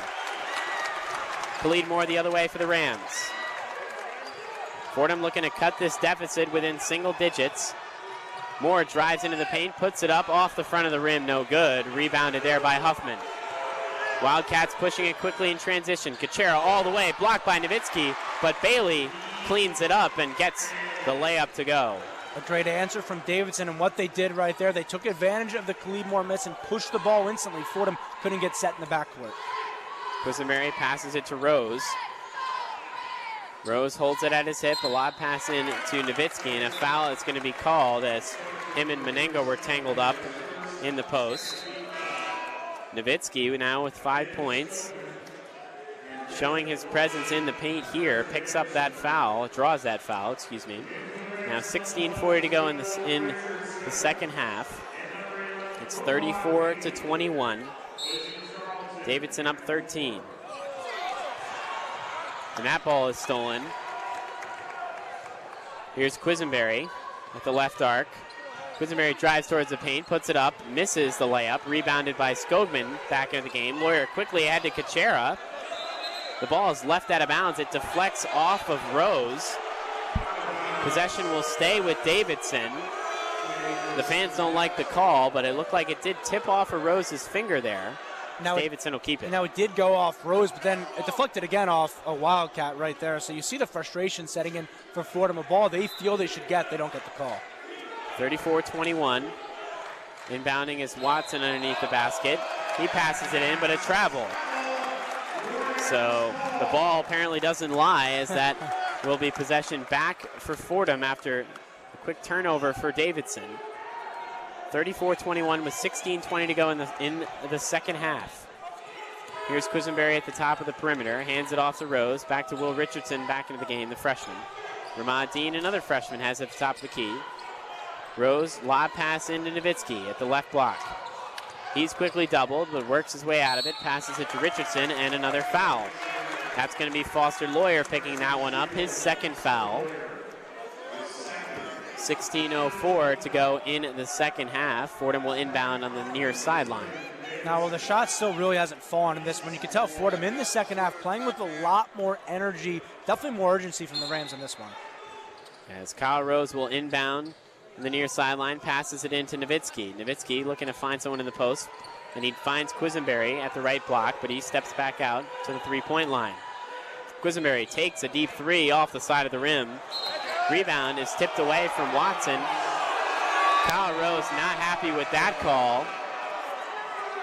As the boos rain down once again, possession will go to Davidson here with 15:52 to go in the second half. It's 34-21. Davidson up on Fordham. We're going to go back to the third member of our crew. It's Colin Loughran on the sidelines. Fordham trying to inch their way back into this one. The bench exploding after every Fordham basket. Every bucket so critical at this point. Assistant coach Dave Paulson, especially red on the Fordham sideline, yelling at his guys, telling them to play tough defense, take smart shots, and try to get back into this one as we open up A-10 play. Should be interesting down the stretch, guys. Thanks so much, Colin. I'm sure all the coaches are a little bit red out of the anger here with the way Fordham's played in the first half, and definitely some serious frustration. We've seen it over the last couple of possessions. Just plays not going in favor of the Rams, especially some serious calls there down the stretch by the referees, with still 15:52 to go in the second half. Fordham trailing by 13. But Ryan, you got to think the frustration almost starting to boil over here for the Rams, just not getting some calls to go their way in the last couple of minutes. This is where you need to be really composed, because yes, the calls haven't gone their way, but when you look at it, Fordham's the reason that they need, like the shooting of Fordham is the reason that they need these calls so badly, right? So 0 for 17 from 3, now 22% from the field. So I think if you're Fordham, you have to stay composed in this one. Yes, I just talked about the energy that came out in the second half. It haven't made a real dent in the scoreboard, still just, outscoring them 2 in the second half. Down 13, 16 minutes to play. There's still plenty of time in this one to make it a game. You got to think eventually they will get a three-point ball to fall, but currently they are now 0 for 17, just 21% now from the field as a whole. And they've been able to feed Nowitzki for a couple of baskets in the last couple of possessions. We talked about the battle in the paint. We talked about the rebounding battle as well. And it's going to be important, like we said at halftime, for guys like Nowitzki to get going. When he's in that single coverage, they bring that double team, and he's obviously got to pass out of it. But when it's just him and Sam Meninga or whoever's guarding him, Nowitzki's able to easily take advantage, and that's something that Fordham's going to look to find him some more opportunities in the paint here going forward. That's exactly what Fordham has to do. But here's the problem, Sam. They're not making Davidson respect their three. It's easier said than done because, okay, you want to put one defender on Vasek Nowitzki, guard the three. Well, they've shown no. indication that they should do that because you're 17 from 3. So if you're Davidson, you're going to keep doubling inside, keep taking away those opportunities, and make Fordham beat you from the perimeter. It's why they struggled so much in this one to generate any type of offense. Both teams still in their huddle, taking their time here, talking things over. Fordham with just 21 points at the under 16 media timeout here in the second half. But they feel like they're still in this game, a 13-point deficit now. The largest lead was 16 points at the beginning of the second half. As Fordham will head back out onto the court here, led by the freshman Will Richardson. Zach Riley also checking into the game for the Rams. The guy that can shoot the 3-ball pretty well. See if that spark will help off the bench for Fordham. It's going to be Kuchera inbounding underneath their own basket for the Wildcats. Looking to go the length of the court. Some pressure here for the Rams. But Huffman has it and advances it over the half-court line for the Wildcats. At the top of the key, it's Huffman. Lobs it and it's stolen. Khalid Moore got his hands up and he's going to look to push it in transition after the steal. Moore at the far side of the court. Bounce pass underneath. Looking for Nowitzki. Able to hold on to it. Double team. Pass to Riley in the near corner for 3. No good.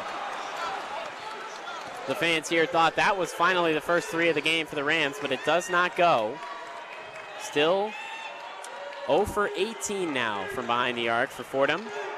As it's Menenga guarded by Nowitzki, one-on-one in the right block, all alone, spins, puts up the floater. It's rejected by Nowitzki. Skogman looks to grab the miss, but Riley has it for the Rams. He'll push it in transition. Drives wildly towards the basket. A blocking foul will be called against Kuchera for Davidson. The willingness of Zach Riley to consistently just put his body on the line, take it all the way, 110%. His motor, it's probably unmatched from anyone on this Fordham team. And you saw it right there when you're struggling so much offensively. If you're able to get the rebound, push it in transition, try to create all that from defense, any way to cut the score. We saw him take the attempt right there, and he gets the foul. Zach Riley has a ton of energy off the bench for the Rams. Has done so all season long. Quisenberry has it at the top of the key for Fordham on the inbounds play. Here's Riley at the right arc. Crossover move, looks to drive, jump stops, puts up the layup and gets it to go. Fordham cuts the deficit to 11. It's 34-23. 14:45 to go in the second half. Huffman passes at the extended left block. It's Bailey. Passes it to Watson at the top of the key. Holds it at his hip. Watson off of a screen. Pass it to Huffman, top of the perimeter, and he travels. Perhaps the turnover the Rams can take advantage of. It's 34-23. They're down 11. Now they have possession after the miscue from the Wildcats. And the fact that a score here, Sam, would cut this to a single-digit deficit is just unfathomable when you think about how poorly Fordham has shot the ball. Will Richardson will bring the ball up for the Rams over the half-court line. Bounce pass to Nowitzki at the top of the key. Nowitzki holds onto the ball, passes it to Moore at the left arc. Moore passes it to Richardson. Swinging it to Nowitzki. Cross-court pass Riley. He takes the right arc 3. No good. The Rams just can't get a three-point shot to fall. Huffman the other way for the Wildcats. Into the paint. Passes it out to Watson at the left wing. Lobs it to Bailey at the free throw line. Pump fakes, now looks to drive towards the left block. Picks up his dribble. Still looking to pass it out. And now Quisenberry gets in the passing lane. Tries to get the steal, but it's out of bounds.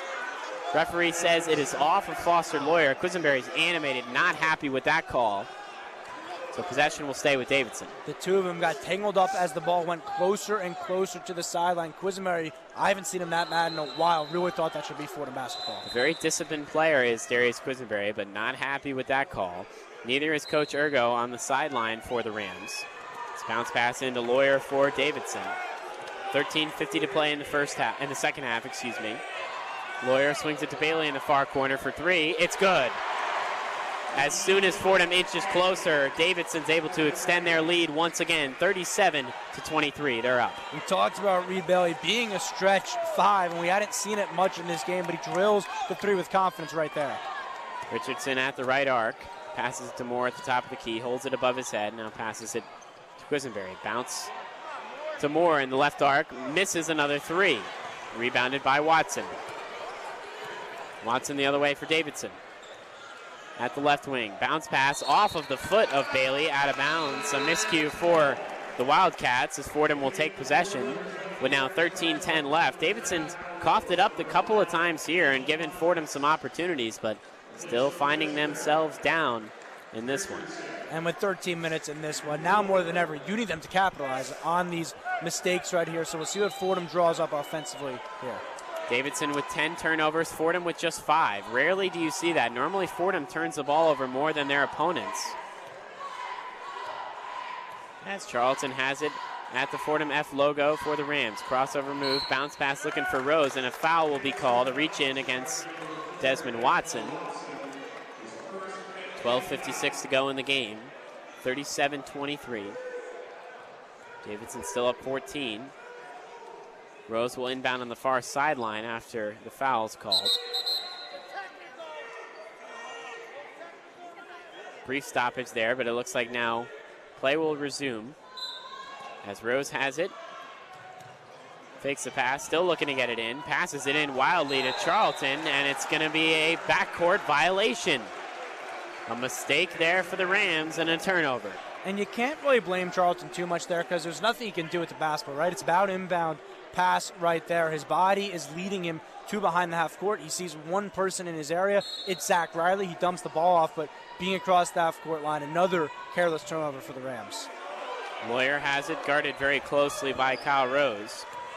Over the half court line, Lawyer still scoreless and just 2 shot attempts. Bailey working in the post and an offensive foul. Nowitzki draws the charge, and Fordham gets it right back. And Fordham, they've gone 2 minutes without a basket here, and the clock is ticking. You can't go on too many more of those stretches than they have so far in this one, especially when you're down 14 on the scoreboard. It's going to be Charlton bringing it up for the Rams. Directing traffic here at the top of the perimeter. Charlton still dribbling. High screen for Nowitzki at the right elbow. Swings it to Montas, who's checked into the game. The freshman Montas puts up the floater off the side of the rim, no good. Angel Montas can't get the basket to go. Here's Watson the other way in the lane. Puts it up, a mid-range jumper. It's good. Davidson extending their lead, 39-23. And a timeout is now called by Coach Ergo. 12:15 to go in the second half. 39-23. Davidson up in front of the Fordham Rams, and we're going to send it back to the Rose Hill Studios here for the one-on-one scoreboard with Will Talon. The one-on-one scoreboard. Second half action in the A-10 as Dayton maintains a solid 46-36 cushion over Duquesne, only 5 minutes into the second half. Richmond is now separating themselves from Coppin State as the Spiders lead the Eagles 57-45. Keeping tabs on the top 25, number 2 UConn is looking to close this one out over Villanova. The Huskies have the 60-53 edge over the Wildcats. Number 19 Kentucky continues to trail Missouri by a score of 54-39 early on in the second. Number 8 Alabama and number 21 Mississippi State just about to get underway in Starkville. And number 9 Arkansas and LSU complete the SEC matchups tonight as tip-off will follow momentarily. The Nets are the only local NBA team in action tonight as Brooklyn still trails the Hawks 58-45 at the half in Atlanta. And finally, over in the Prudential Center, the Devils and Bruins are still knotted at 0 at the end of the first period. With the one-on-one scoreboard, I'm Will Talent.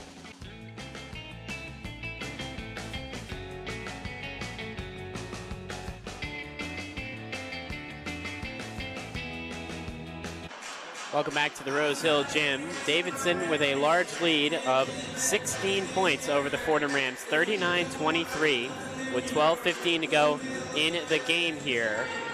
And Fordham more of the same, not shooting the basketball very well, but Davidson turning the ball over a decent amount here in the second half, giving Fordham opportunities to work their way back into the game. They just haven't been able to take advantage. They have not capitalized whatsoever, and I think the possession was fitting, was after a turnover. Fordham has an inbound after a foul. Angel Charlton passes it behind to Zach Riley for the backcourt violation. Very fitting in this one. Any chance that Fordham's had to really make this game, right? It got down to 11 a bit, but to really make Davidson uncomfortable, they've ended up not being able to capitalize, and you almost look at the clock. How much more time does Fordham have while they can play around before this one gets bad? Fordham got within 11. They had a possession of the ball and an opportunity to get within single digits earlier in the second half, but now with the deficit sitting at 16 points, the one positive you can look at on the scoreboard if you're Fordham, it's 6 fouls for Davidson here in the second half. So the Rams will be in the bonus with the next foul with a lot of time left on the clock. So that could be a good sign to stop that clock and get Fordham some opportunities to work their way back into it. Now, what that also tells me, Sam, is Fordham has to drive to the basket. Let's see Darius Quisenberry not take a deep contested three, but how about get to the rack? He's taken 6 shots in this one, 5 from beyond the arc. If he wants to get going, he should be looking to drive, especially with the foul trouble for the Wildcats. Fordham gets it in. It's going to be Quisenberry having it for the Rams with now 12 minutes to go in the second half, 39-23. Quisenberry will look to drive, kicks it out to Charlton. Charlton, ball fake, working in the paint. Bounce pass underneath. Simbilo is open, misses the layup. Cannot grab his own miss as Menenga comes down with it. Just a missed opportunity for the Rams. Huffman the other way for Davidson. He has it at the right wing. Huffman guarded by Charlton. Crossover move. He's going to look to drive towards the right block. Kicks it out to Skogman, swinging it to Menenga. Hands it off to Watson. Watson at the top of the key. He's going to drive all the way to the basket. Misses the shot. Good defense there by Simbila. The freshman Gray the other way for the Rams. Working on Skogman in the right block. Spins, puts it up. Gets it to go and one. Elijah Gray is fired up as Fordham looks to work back in this one. The two-pointer goes as Skogman falls to the deck, but he gets up. It looks like he's all right. 25-39. Davidson in front of the Fordham Rams with 11:19 to go, and a big basket there from the freshman Gray, and exactly what you said, Ryan, especially with those fouls. Fordham looking to feed the post and looking to get opportunities close to the basket. Now, what I love about Elijah Gray is he got that rebound and he ran with it. He was committed to driving that whole way, and exactly what I was talking about, right? You want to drive to the basket. Elijah Gray is someone who's been inconsistent. He's been up and down with his play time, typical from a true freshman. But Coach Ergo told us before the game that when he looks at his front court, he's one of the guys he's really seen emerge. And we haven't seen it on the stat sheet, but we see with plays like that the potential in a guy like Gray. Elijah Gray, 10 points earlier in the year against Arkansas. That was his best game of the year and showed it against the best opponent Fordham has played all year long. Now in A-10 play with an impressive basket there as they look to work their way back into this, but still not a pretty effort from the Rams offensively now. 0 for 20 from behind the arc. It's true, and it's very obvious that they cannot rely on shooting the 3-ball to get back into this game. They're going to look to score more in the paint and still getting dominated in the rebounding battle. I think that's one of the biggest surprises so far in this one as well. It's now 23-39 as Sam Menenga leading the way with 13 points, 7 rebounds for him, 8 rebounds for Desmond Watson, the sophomore guard as well. So Davidson's done a very nice job limiting rebounds for Fordham, and they've also done a very nice job in their game plan defensively, forcing Fordham to take those threes, take those deep shots, and they definitely haven't been able to hit them. In a normal circumstance, based on what we saw on paper going into this one, we'd be looking at the rebound battle as the true story in this one. But, Sam, when you're over 20 from 3, I think that's going to, overcast a lot of the rebounding question marks, because at the end of the day, that's a number you're never going to win with.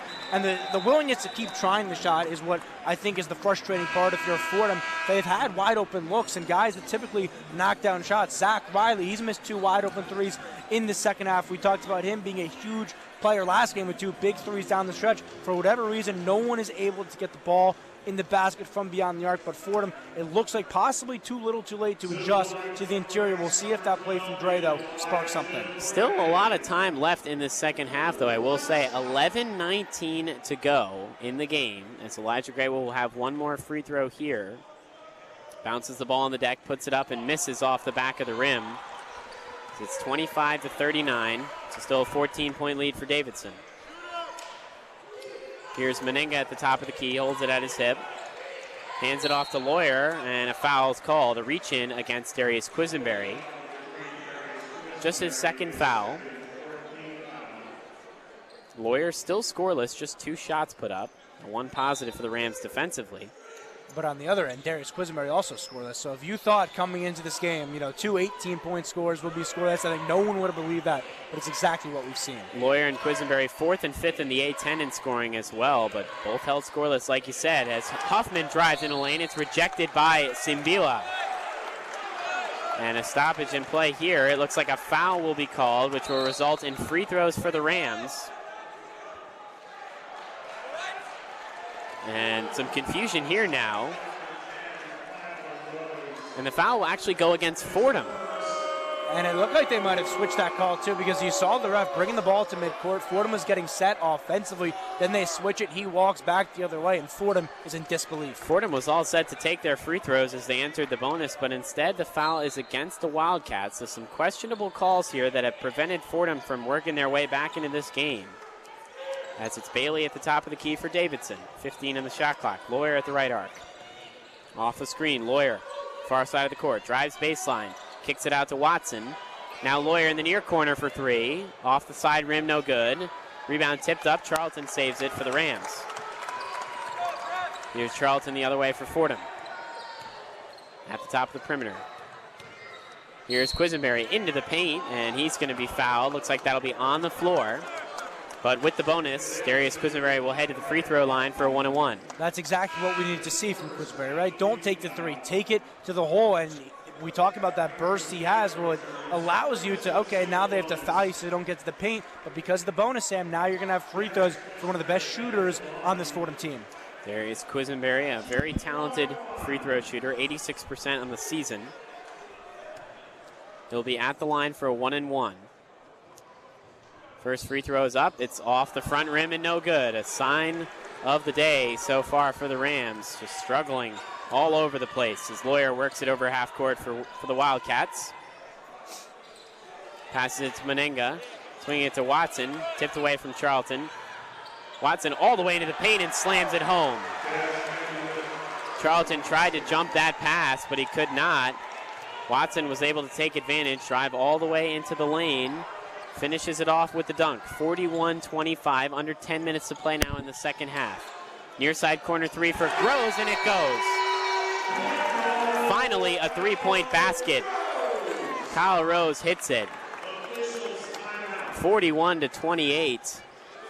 And the lid is off of the basket finally for the Rams from behind the arc. A much needed 3 here as they find themselves down 13 points. You heard the crowd get into it. They've been waiting all game to cheer. Ryan, you got to think that could have been maybe a sarcastic cheer there after all of those misses. Finally a make for the Rams from behind the arc. Maybe almost in disbelief and relief that it's finally happened. You're not going to go this game shooting 0 from beyond the arc. Now 1 for 21, good for 5% on the game. And again, Sam, you look up at the scoreboard for all the struggles they've had. Again, we keep saying this every few minutes, then Davidson goes on a run, but only a 13-point game in this one with 10 minutes left to go. So there's certainly enough time for Fordham to make things happen. If they can get open looks like that, and if they start falling from beyond the arc, maybe, just maybe, Fordham can make this competitive. And Kyle Rose, typically a very talented three-point shooter. Heading into this game, he was just 3 for his last 16, so he's been struggling shooting from behind the arc over the last couple of games.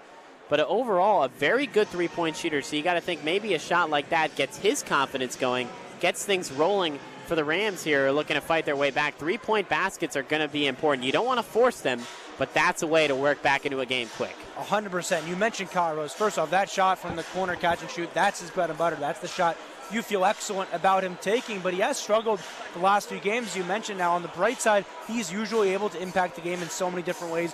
Back-to-back career high in assists for him with 5 and then 7 last time out. And this one, though, hasn't been able to make that same impact, at least offensively. But drilling that 3 here, that could be critical for a guy like him to get some confidence. Kyle Rose has been a part of this program for a number of years. One of the veterans for this Rams group. Coach Ergo talks about the veterans mixed with those younger freshmen. Part of the reason why this group has jumped out to a 12-1 start and undefeated at home.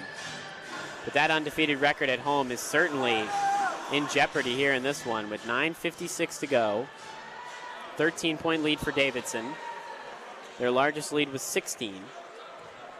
9:56 in the second half. As Kuchera inbounds underneath the basket, passes it into Watson. Fordham opening up with a little bit of matchup pressure here in the three-quarters court, but Bailey gets it over the line for Davidson. And an offensive foul is going to go against the Wildcats off the ball there. A push-off there from Watson, and Fordham will take it. They'll have possession. And again, Davidson, they're giving Fordham every opportunity, Sam, to get back into this game. So to have possessions like that, Watson clearly frustrated. Fordham will absolutely take them to get the basketball back. Kyle Rose will inbound on the near sideline in the backcourt. Bounce pass into Quisenberry. 9:45 to go. The Rams are going to need to score and score quickly. With the time ticking, it's not their friend here in the second half. As Charlton has it, passes it to Gray, swings it to Rose at the left arc. Rose, Quisenberry at that left arc, a deep three, in and out. Rebounded by Bailey. Now you have to wonder, with Darius Quisenberry missing last game, he went 18 days without playing a game. Now 0 for 7 in this one. You have to factor there is some rust on that body of DQ. Definitely showing some rust, especially shooting the basketball. Now 0 for 7 from the floor. It's going to be a foul against Gray here, a push. It's going to be on the floor, so Davidson will inbound on the far sideline. Kuchera gets it in to Menenga at the right arc. Menenga looking around, hands it off, back to Kuchera. The William and Mary transfer. Bailey into the post at the right block. It's Menenga. Menenga, the leading scorer still for Davidson with 13 points. Puts up the floater with the left hand, misses, rebounded by Rose. Fordham playing some good defense, hoping to turn into offense. Quisenberry hands it off to Moore. Bounce pass in the left block, Simbila working on Menenga. Underneath the basket, puts up the floater, misses, but gets his own rebound. Puts it up, misses again. 2 misses there, even after the offensive rebound from Simbila, who has 4 points in this one. Lawyer all the way to the hoop, hands it off to Bailey, and a foul is called on the floor. Looks like Darius Quisenberry fell to the floor there. But he's up and he's all right. He's been banged up, like you said, Ryan. Missed last game against VMI. He's going to check out of the game here for a moment, but he's on his own power, jogging off the floor. It's going to be Reed Bailey at the free throw line. Is now Davidson's into the bonus, so it's going to be a 1-and-1 for him. And back to Quisenberry. He's someone that plays so incredibly hard when he's on the court, so you figured that game was more of a kind of just reset game for his body, but then on the other side of things, okay, well now, this is conference play. This is where it really matters, and there's clear signs of rust from him in this one. Bailey at the line for one more free throw after he made the first one. Gets the second one to go as well. So Davidson doing everything they can to maintain their lead, hitting their free throws. They're now up 43-28, a 15-point lead. 8:30 to go in the second half. Time running out for the Rams in the A-10 opener. Hoping to avoid dropping their first game at home of the season. Bounce pass to Moore at the extended left elbow. Now drives towards the right block, puts it up. Off the back of the rim, no good, but he's fouled, so Khalid Moore will be at the free throw line for 2 shots. Just 2 points for him. 0 for 6 from the field. Hasn't seen a shot drop after scoring 20 points his last time out. And I feel like Darius Quisenberry has taken a lot of that kind of, frustration, the guy that we've looked at. But Khalid Moore also hasn't hit a shot. When your top 2 leading scorers, Sam, are over 13 in a game, throw out what they are from 3. Throw out the rebounding. It's going to be incredibly difficult to win any game when that's the case, and it's exactly what we've seen with this Davidson defense. A ton of credit for frustrating Fordham's top 2 scorers. Khalid Moore, 15.8 points per game in the season, the second leading scorer for the Rams behind Quisenberry. Misses the first free throw. Fordham now in the double bonus, as Davidson has 10 fouls in the second half. The second free throw is good, so it's 29-43. Fordham not being helped by their free throw percentage, just 55% from the free throw line in the game. Here's Skogman looking to get it over half court for Davidson. Bounce pass finally up, and it's knocked out of bounds, but it's going to be out off of Nowitzki.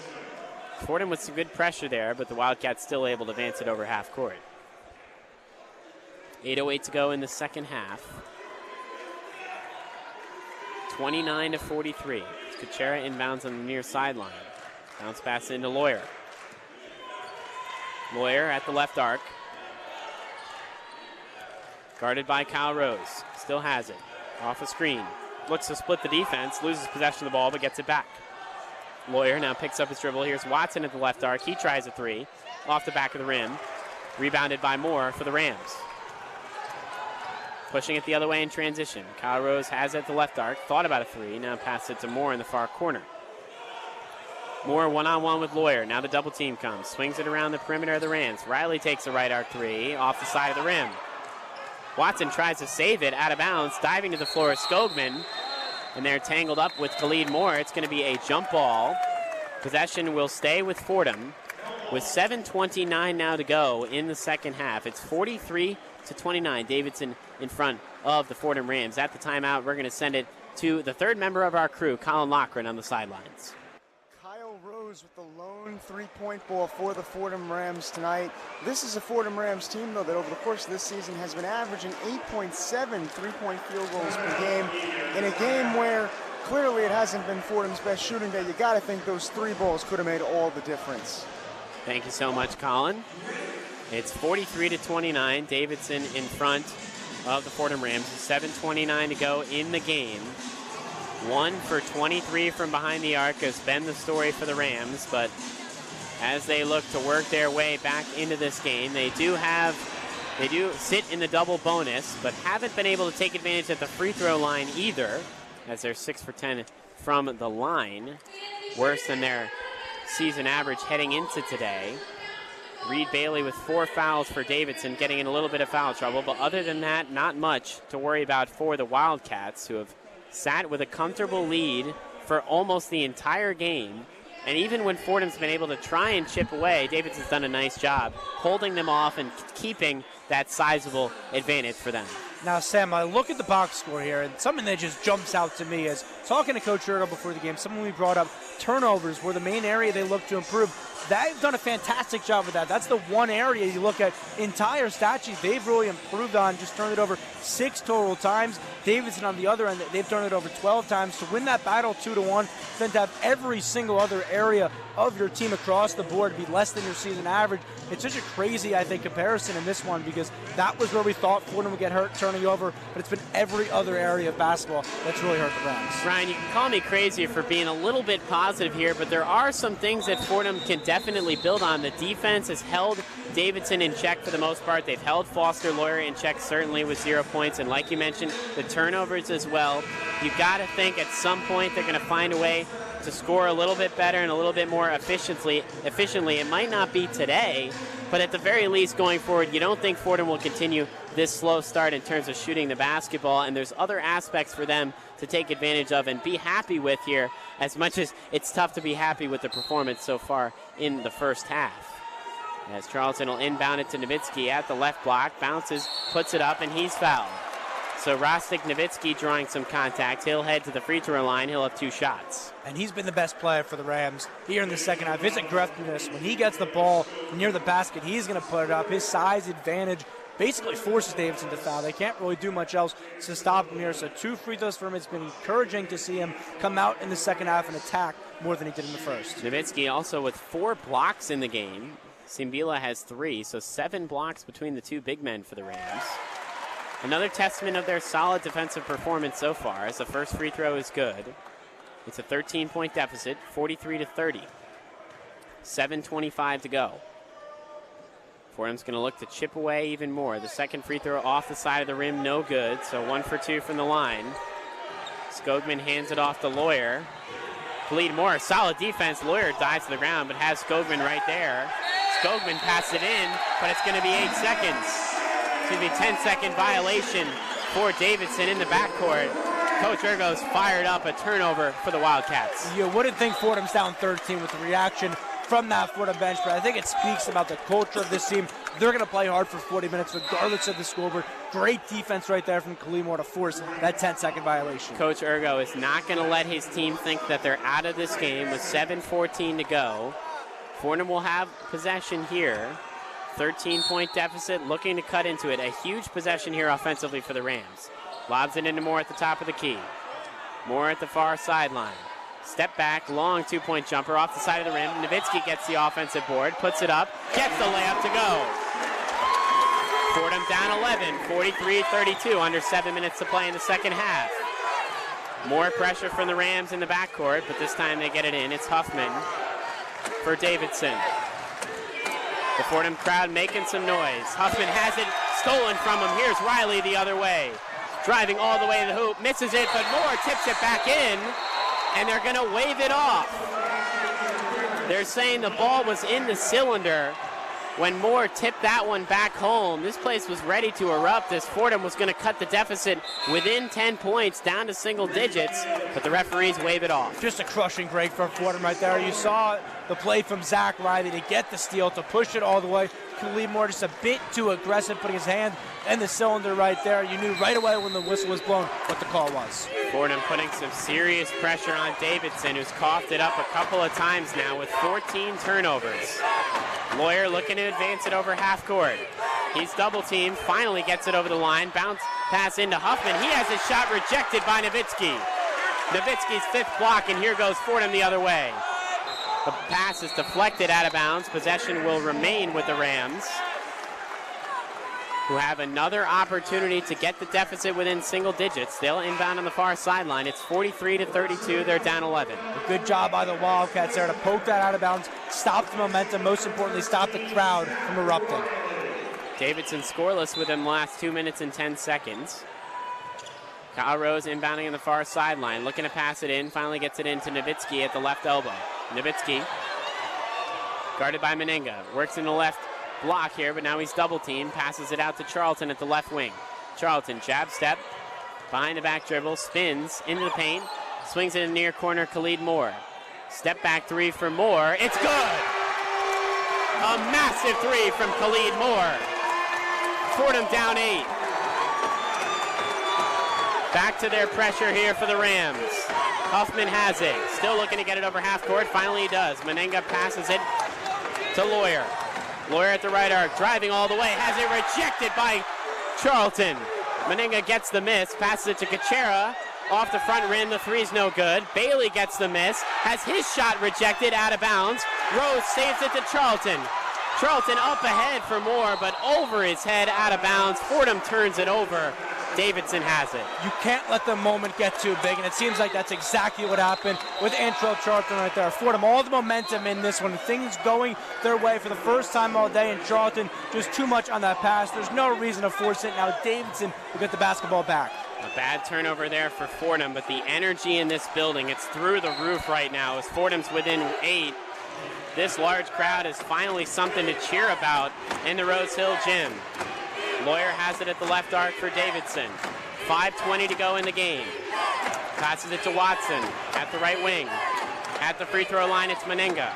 Menenga working on Rose. Spins, puts it up with the left hand. No good, off the glass. Rebounded by Quisenberry. Now under 5 minutes to play in the second half. Quisenberry passes it to Moore. Swinging into the far corner, it's Charlton. Crossover move, Charlton. At the left block, passes it out. Moore, left arc three. Off the front of the rim, it's too short. Had an open look, but could not get it to go. A huge miss for the Rams. With under 5 minutes to play, Davidson now scoreless over 3.5 minutes. Lawyer at the left arc. 4:45 to go in the second half.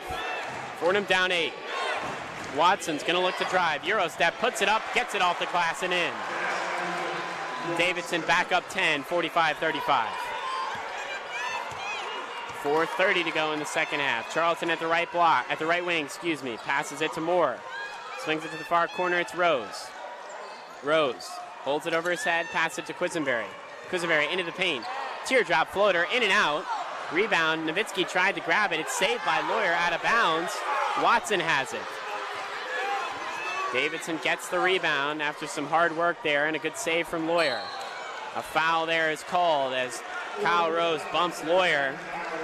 Everybody can catch their breath here. 4:03 to go. 10-point lead for Davidson. Too, Sam. I definitely need to catch my breath.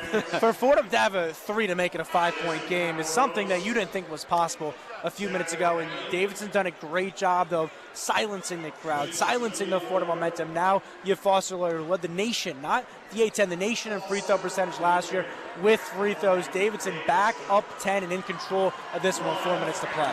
Definitely not the guy you want to foul, but a 1-and-1 at the free throw line. Foster Lawyer, the first free throw is good. And like you mentioned, Ryan, absolutely nails at the free throw line. 88% this year. That's second in the A-10, but like you said, led the NCAA last year. 93.5% from the line. As the second free throw from Lawyer is also good. A couple of huge shots at the line for Davidson, who's now up 12. Fordham with just 35 points with 4 minutes to go in the second half, as that ball's almost poked away from Charlton, but Dean has it for the Rams. Under 4 minutes to play now. 47-35. Charlton at the right wing. Passes it to Dean at the top of the key. Swings it to Charlton. Off a high screen for Nowitzki. Charlton in the paint. Pump fakes. Puts up the layup. Gets it to go. Fordham back within 10. Antrell Charlton in this game, when he's been driving, he's been at his best. Watson the other way for Davidson. Has it at the left arc. 3:30 to go in the game. 47-37. Bounce pass to Lawyer at the top of the key. Lawyer drives in the paint. Has an easy lane to the basket. Gets the layup to go. A defensive lapse for the Rams as Davidson goes back up 12. Quisenberry at the left arc. High screen from Dean. Passes it to Nowitzki at the top of the key. Nowitzki holds the ball at his hip. Finds Riley at the right arc. Riley jab step. Crossover move. Drives baseline. Underneath the basket. Swings it to Quisenberry. Quisenberry all the way to the basket. Finger rolls. Up and good. Back to a 10-point deficit. Fordham trying to fight back in this one. Davidson trying to hold them off. 2:50 to go in the game. 49-39. Lawyer lobs it up to Huffman, and now Davidson will call a timeout. Catch their breath here with 2:45 to go in the second half. It's 49-39. Back to the Rose Hill Studios one more time for a one-on-one scoreboard with Will Talon. The one-on-one scoreboard. One last look at where the A-10 stands tonight. Duquesne still trails Dayton 62-49 late in the second half. A final in Richmond as the Spiders defeat Coppin State 83-65. With the earlier top 25 slate wrapping up, number 2 UConn keeps their undefeated season intact as they take down Villanova 74-66. Missouri, they continue to lead number 19 Kentucky 76-59 with just under 6 minutes to go in the contest. And number 20 Auburn has reclaimed the lead over Florida, a slim 56-54 margin in Alabama. For the NBA, the Nets have narrowed the deficit against the Hawks as Brooklyn only trails 71-68 in the third quarter. And finally, in hockey, the Bruins strike first in Jersey as Boston leads the Devils 1-0 in the second period. With the one-on-one scoreboard, I'm Will Talent.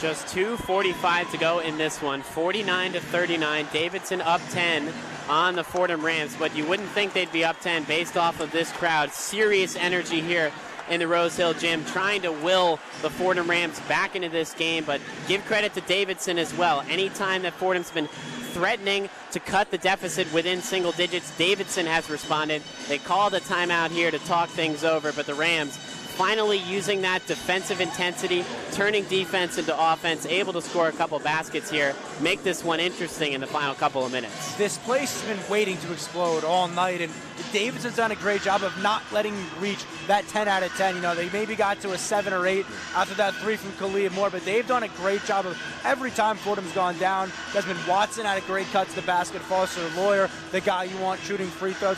They've really done a good job keeping the pressure on Fordham. Now less than 3 minutes in the game. The clock's working against Fordham's favor. You figure there's another 10 minutes in this one, you feel a lot more confident, but unfortunately, it looks like Fordham may have dug themselves too deep of a hole. Definitely dug themselves a deep hole. They're going to have to take advantage of every single possession, and then on the defensive end, they're going to have to continue getting stops. Something that they've done very well so far in this game, holding Davidson to just 27% from 3, 34% from the field. But that's nothing in comparison to Fordham, shooting just 8% from behind the arc and 26% from the field, 15 for 57. It's going to be Foster Lawyer inbounding on the near sideline for Davidson. Lobs it up to Huffman. Has it in the backcourt. Huffman advance it at the Fordham Ram logo. Here's Huffman, guarded by Moore. Has it at the right arc. Huffman still dribbling. Passes it to Lawyer at the top of the key. Davidson's going to look to waste that clock. 10 seconds on the shot clock. Lawyer, step back, pump fakes, puts up the three. Look to draw a foul, no. But a serious collision as Meninga flipped over Zach Riley there underneath the basket following the shot. It was an air ball. But the possession, seemingly it reflected off of Fordham, so Davidson will have it. Now, I'm not sure there wasn't any type of foul called right there. A dangerous collision under the basket, but Davidson regains possession with 5 on the shot clock. 5 on the shot clock, like you said. Huffman looking to inbound, looking to pass it in, still trying to pass it in. A 5-second violation. Great defense from the Rams, forcing the turnover. Yeah, the energy, they're keeping it up. They're doing everything they can, at least from how much they are trying in this game to cut it. They're not looking to scoreboard. They're playing 110% right now. 15 turnovers for Davidson as Quisenberry has it over half court with 2:20 to go in the game. At the top of the key, passes to Moore at the left arc. He's going to try a three, in and out. Rebound snatched down by Rose. Pass it to Quisenberry straight on. Fakes the three, swings it to Rose. Right arc three, no good. That one looked like it was going to fall, but it's off of the side of the rim, no good. Under 2 minutes to play in this one. Lawyer the other way for the Wildcats. At the Fordham Ram logo, they're going to look to waste more time. Time in favor of the Wildcats. A mid-2-range jumper, but it's slammed home on the rebound from Reed Bailey. And that might be the cherry on top for the Wildcats, who are now up 12, 51-39, 1:30 to go. Nowitzki tries a three. It's good. Rostik Nowitzki gets the three-pointer to fall.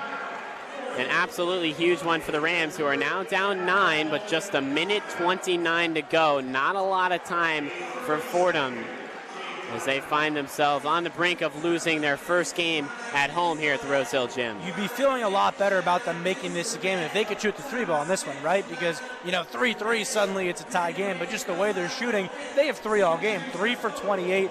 Rostik Nowitzki, give him credit. That one got a friendly bounce right there. But the possession before for Fordham, I think, purposely summed this one up. Khalid Moore has an open three. Kyle Rose, great job of getting the rebound. He ends up getting it back. His own three isn't good. It seems like every time Fordham's been able to crack open the door, it's been shut right away from Davidson. And a couple of open threes on one end for Fordham that they aren't able to capitalize. And then Davidson on the other end scoring immediately. And that's another thing that summarizes this game. Davidson doing a great job holding off Fordham all game long. Anytime the momentum has been working in favor of the Rams, Davidson's able to work right back, get a big bucket. They get one there, and they now have a 9-point lead with just a minute 29 to go. It's going to be the Wildcats inbounding with some full court pressure from the Rams, who are looking to force another turnover. There's been 16 for the Davidson Wildcats in this game. That's a credit to the Rams' defensive intensity. It's inbound to Watson, and the ball is lost, but not before a foul. Zach Riley picks up that foul, which is going to send Desmond Watson to the free throw line. The 9th team foul for the Rams, so still just a 1-and-1. A single bonus for Davidson. And I will say, if Fordham wants to make this a game, the way to do it is not to immediately send Davidson to the line. They have too many good free throw shooters. You need to generate that pressure and turn it into steals, not fouls that go against you here. Watson is 78% free throw shooter. We'll see what he has. Gets the first free throw to go. Davidson, a good free throw shooting team. That gives the Wildcats a 10-point lead. Their largest lead of the game was 16. Fordham has not led in this game from the jump, as they've struggled shooting the basketball all night long. The second free throw is also good, which puts the Wildcats back up 11, 53-42. Rose will inbound underneath the basket, passes it into Quisenberry. The Rams need to show some serious urgency here. Quisenberry, a deep three, it's in and out. And that's another symbol of today's game. A deep three that Quisenberry took, couldn't get it to go, just in and out. Lawyer looking to get it over half court, he does. He holds on to it. Double team there, trying to get around it, and a foul is called. It looked like it was close to a backcourt violation there on the double team. But it looks like actually a timeout will be called. So Davidson using the timeout there with Fordham playing defensively very intense down to the last minute here with 1:07 to go. Davidson up 11. And you got to give credit to Coach Ergo. You got to give credit to the defense for what they've been able to do, continuing to put that defensive intensity on the Wildcats, even in the final minutes here, and even with a double-digit deficit. It's apparent in this one, and to put a silver lining on it, that this team is bought in, right? You can still see that from the pressure that Fordham's playing right now, the intensity. It doesn't matter down 11 with a minute left. This team's playing 100% right now. That is what Coach Ergo and this program is trying to establish. 40 minutes of Fordham basketball. Now, the shots haven't gone in. That's something that we can talk about later in this one, but the intensity's been there, and I think at the end of the day, when they talk about 1% better every day, they can look at the turnovers, some of the other areas, as that 1%. And this game is an opportunity for Fordham to really use that to fuel them going forward, as there's been a lot of doubts over the Rams, despite their 12-1 start, over a lackluster strength of schedule, the worst in the NCAA according to KenPom. Now just 1:07 to go in the game. They're trailed by 11. As Lawyer has it on the inbound pass. Passes it to Watson. And Watson's fouled again there by Riley. So Fordham playing the foul game here with just 1:02 left in the game. And Davidson will have an opportunity to continue building this lead at the free throw line. It's going to be Desmond Watson. Once again, he just hit 2 free throws earlier. Delay a game, the call there against Fordham. None of the calls working in favor of the Rams here, even the ones after a stoppage in play. After they already commit a foul. As Watson will be at the line for 2 free throws now with Davidson in the double bonus. The first shot is up and it's good. Watson's had a very nice game now with 14 points. He's had a lot of success against Fordham.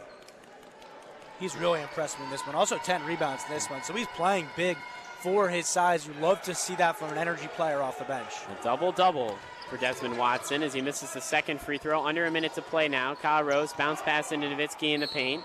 Puts it up and he's fouled. But at this point, if you're the Rams, you need 3-pointers.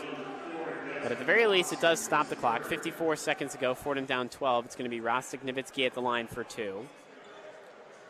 Nowitzki overall has had a relatively solid game, despite the fact that Fordham struggled as a team. He's 4 for 5 from the field with 11 points, also 6 rebounds and 5 blocks.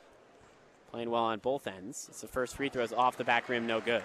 And the leading scorer for the Rams this one. You have to give him credit because what we talked about is what he did exploiting the lack of interior defense that Davidson has, but also on his defensive side of the floor, really causing havoc with those 5 blocks you mentioned.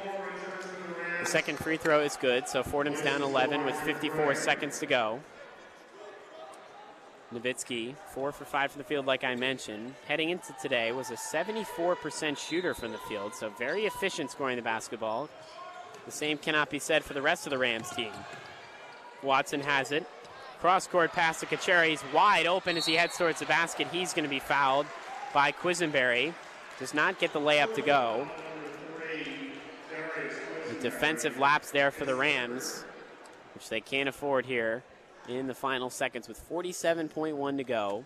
It'll be now Connor Kachera at the line for the Wildcats with Davidson up 11. First free throw rolls home. And also credit to Davidson down the stretch because they've had a ton of opportunities from the free throw line. They've rarely missed any of them. They've done a great job all throughout of putting this one away and not giving the Rams a true chance to make this a game. The second free throw from Kachera is also good.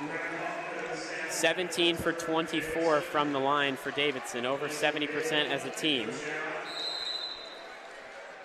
And now a 13-point advantage for the Wildcats once again in the waning seconds here. A disappointing effort for the Rams in the A-10 opener as Quisenberry hands it off to Riley, straight on 3, off the back of the rim, no good. Rebound tipped up and Watson has it. We'll see if the Rams choose to foul still, and they will.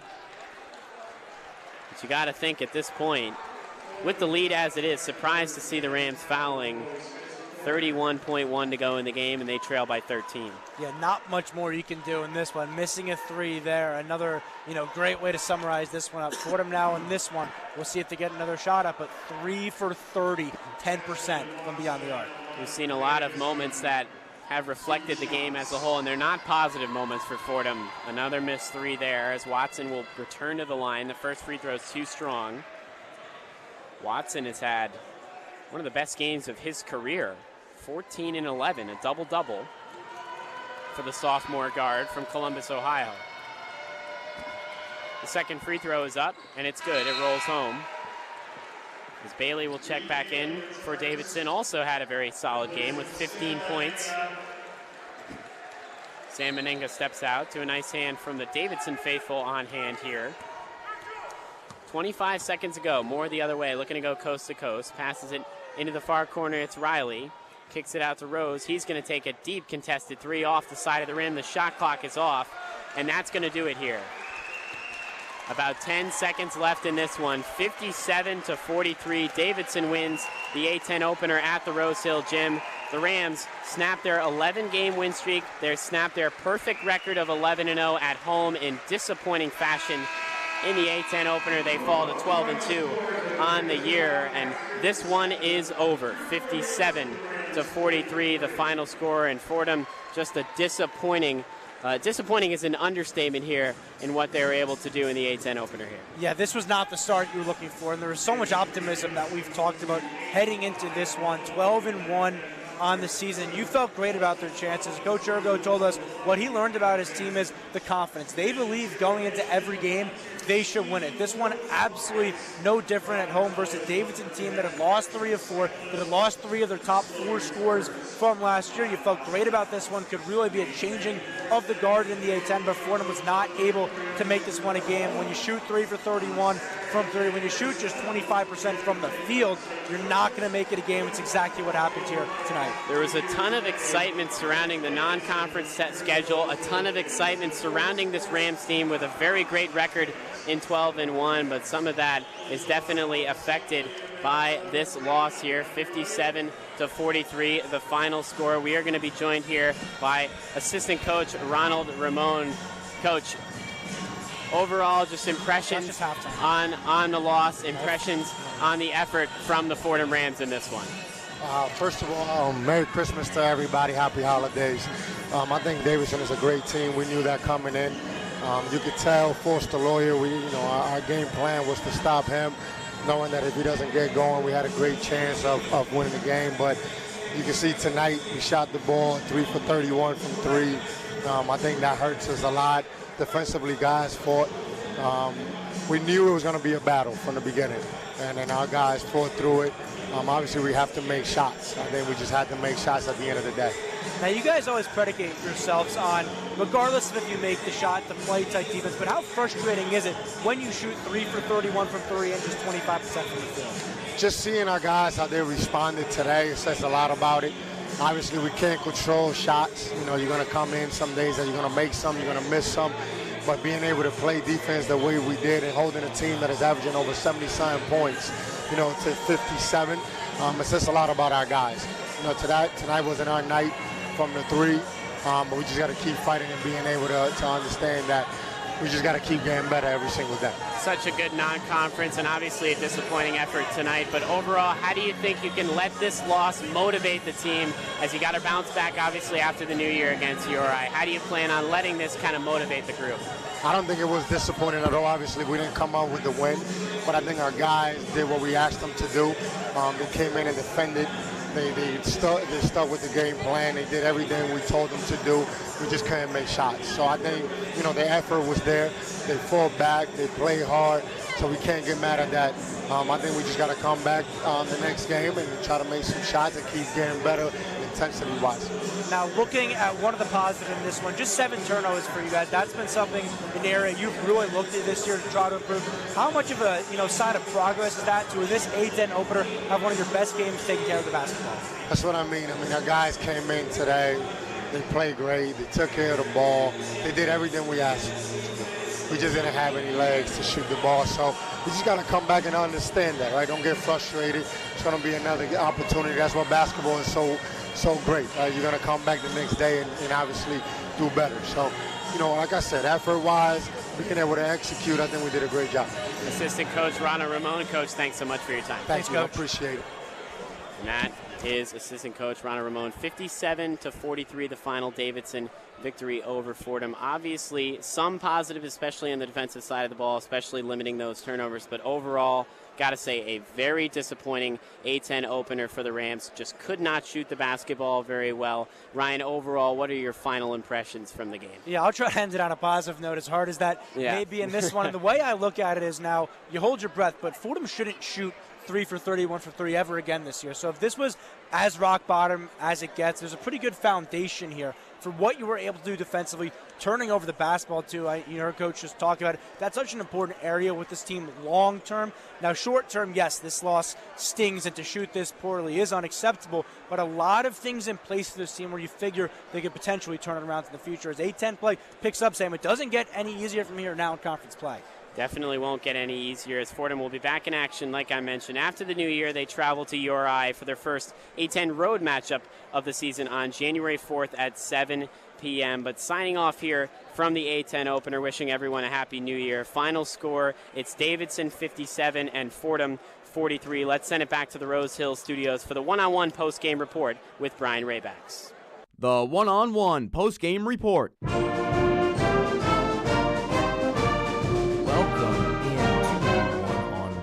Post-game report here in our Rose Hill studios. Brian Raybacks alongside Will Talon as Fordham Rams, disappointing A-10 opener. They fall to the Davidson Wildcats by a score of 57-43. Will, it was a struggle in the first half for the Rams. No shots were falling. They showed some fight in that second half and cut the lead to 8 at one point, but in the end, they lose by 14, and a tough A-10 opener for sure. And really just disappointing all around, because if you look past that glaring hole in three-point percentage, 8 steals, 9 blocks, only 7 turnovers.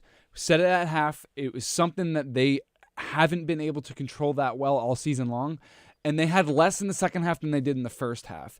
They were playing very solid outside of their shooting. Their shooting was just awful. It was just, I can't really use any other word to describe it, Brian. Their defense was fine. It was great.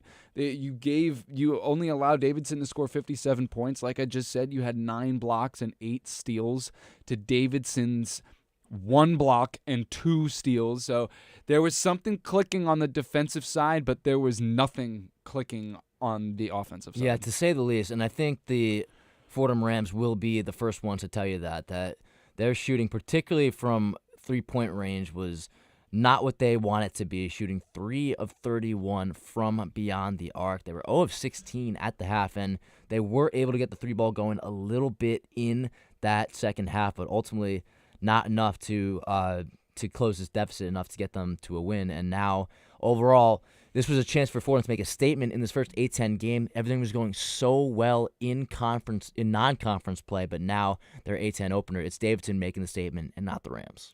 And I don't know why, though, Brian. I don't know why you go 0 for 16. That's already that they shot more threes in the first half than Davidson did in the entire game. Mm-hmm. And then they shot more threes in the second half than Davidson did in the whole game. I don't know why they continued to shoot that shot when it just wasn't going in. Obviously, they were going to be left open more often than not. But we were saying at halftime, you have to find ways to be simpler with your scoring, because the way that you were trying to get your buckets, it wasn't working, and it continued to not work. It's like insanity. It's like Albert Einstein almost. It was just unbelievable, but it's a tough one. There's some positives, like we were just talking about, to take out of this game. And it's only their second loss. It's really tough because it was a big crowd. It was their first A-10 game, and it was a game in which they could really stamp their season as, hey, we are the Fordham Rams. We are going to make a statement this year, and we're going for that tournament bid. And it's still there. It is nowhere out of sight. It is right there for them. This is only the first game. It's just the way that everything transpired that makes it so frustrating. But like what Ryan Gregoire said on their post-game report, they are a confident team. They are resilient. This is a bad loss, but how this team has played all year, it shouldn't affect them in their next game. Yeah, I think it's more so not about tonight, but it's about how they rebound and exactly attack the rest of the season, how they approach it. Because if you kind of lay another egg at URI next week, January 4th, then maybe there's some concerns there. But I don't think that should be expected of this team, because that 11-game win streak that they just went on, that's no joke. That's no aberration. That's no mirage. So this team has the talent. It wasn't there tonight, but it's an uncharacteristic performance for the Rams. It hasn't been what we've seen, and they faced some real tough competition already. So it's a little surprising to see them getting taken aback like this and losing by 14 to Davidson. But overall, I think this is a loss that, the Rams can't hang your head on too long, because, you got great teams in the A-10 coming up. You got to put your attention towards that and put this into the short-term memory. Oh, if you hang your head on it, it's going to define your season. And Absolutely. You can't let that happen, because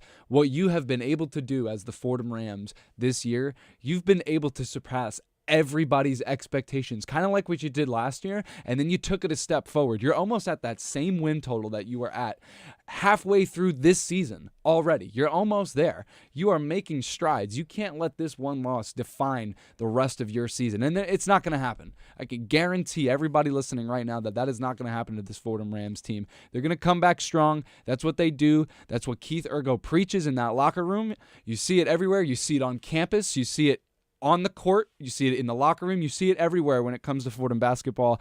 They're not going to hang their heads. It was a bad loss. It happens in sports. They just didn't have it tonight. And to kind of follow along those lines, we've mentioned the lackluster three-point shooting, the 3 for 31, but the odds of that happening again with this team, when you have guys like Darius Quisenberry and Kyle Rose that can shoot the ball, it's unlikely to see this performance happen again. So it's about putting this, short-term memory, wipe the slate clean, put your attention to URI and the rest of the way forward, and the Rams can still be in the hunt, but they got to put this one in the rearview mirror. Oh, yeah. They're, like I said before, Brian, they're more than in the hunt. Like Kyle Rose, he'll go I'll tell you right now, he'll have like a 3 for 5, 3 for 6 game from 3, and it's all going to be erased. It's just, it's sports, man. It's sports. Sometimes you just have those bad games where nothing is clicking for anybody. Nobody that touched the floor and that's today. what we saw tonight. Maybe with the exception of Nowitzki, he had a very good He had a really strong second half, and I'm glad you brought that up. Yeah, 12 points. He had 5 blocks. 5 blocks. He had 5 of their 9 blocks. He had a great game, but everybody else,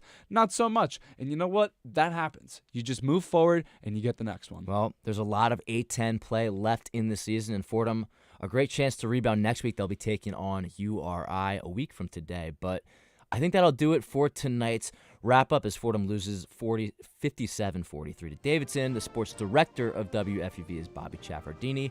On the call tonight was Sam Davis and Ryan Gregoire. Colin Loughran was our sideline reporter. In our studio, Michael Hernandez was our producer, and Jack Warner handled the highlights. Tune into 90.7 next Wednesday, January 4th, as Fordham takes on the University of Rhode Island. Once again, the final score tonight, Davidson 57, Fordham 43. Alongside Will Talent, I am Brian Raybacks. Enjoy the rest of your night. Fordham men's basketball is a production of WFUV Sports.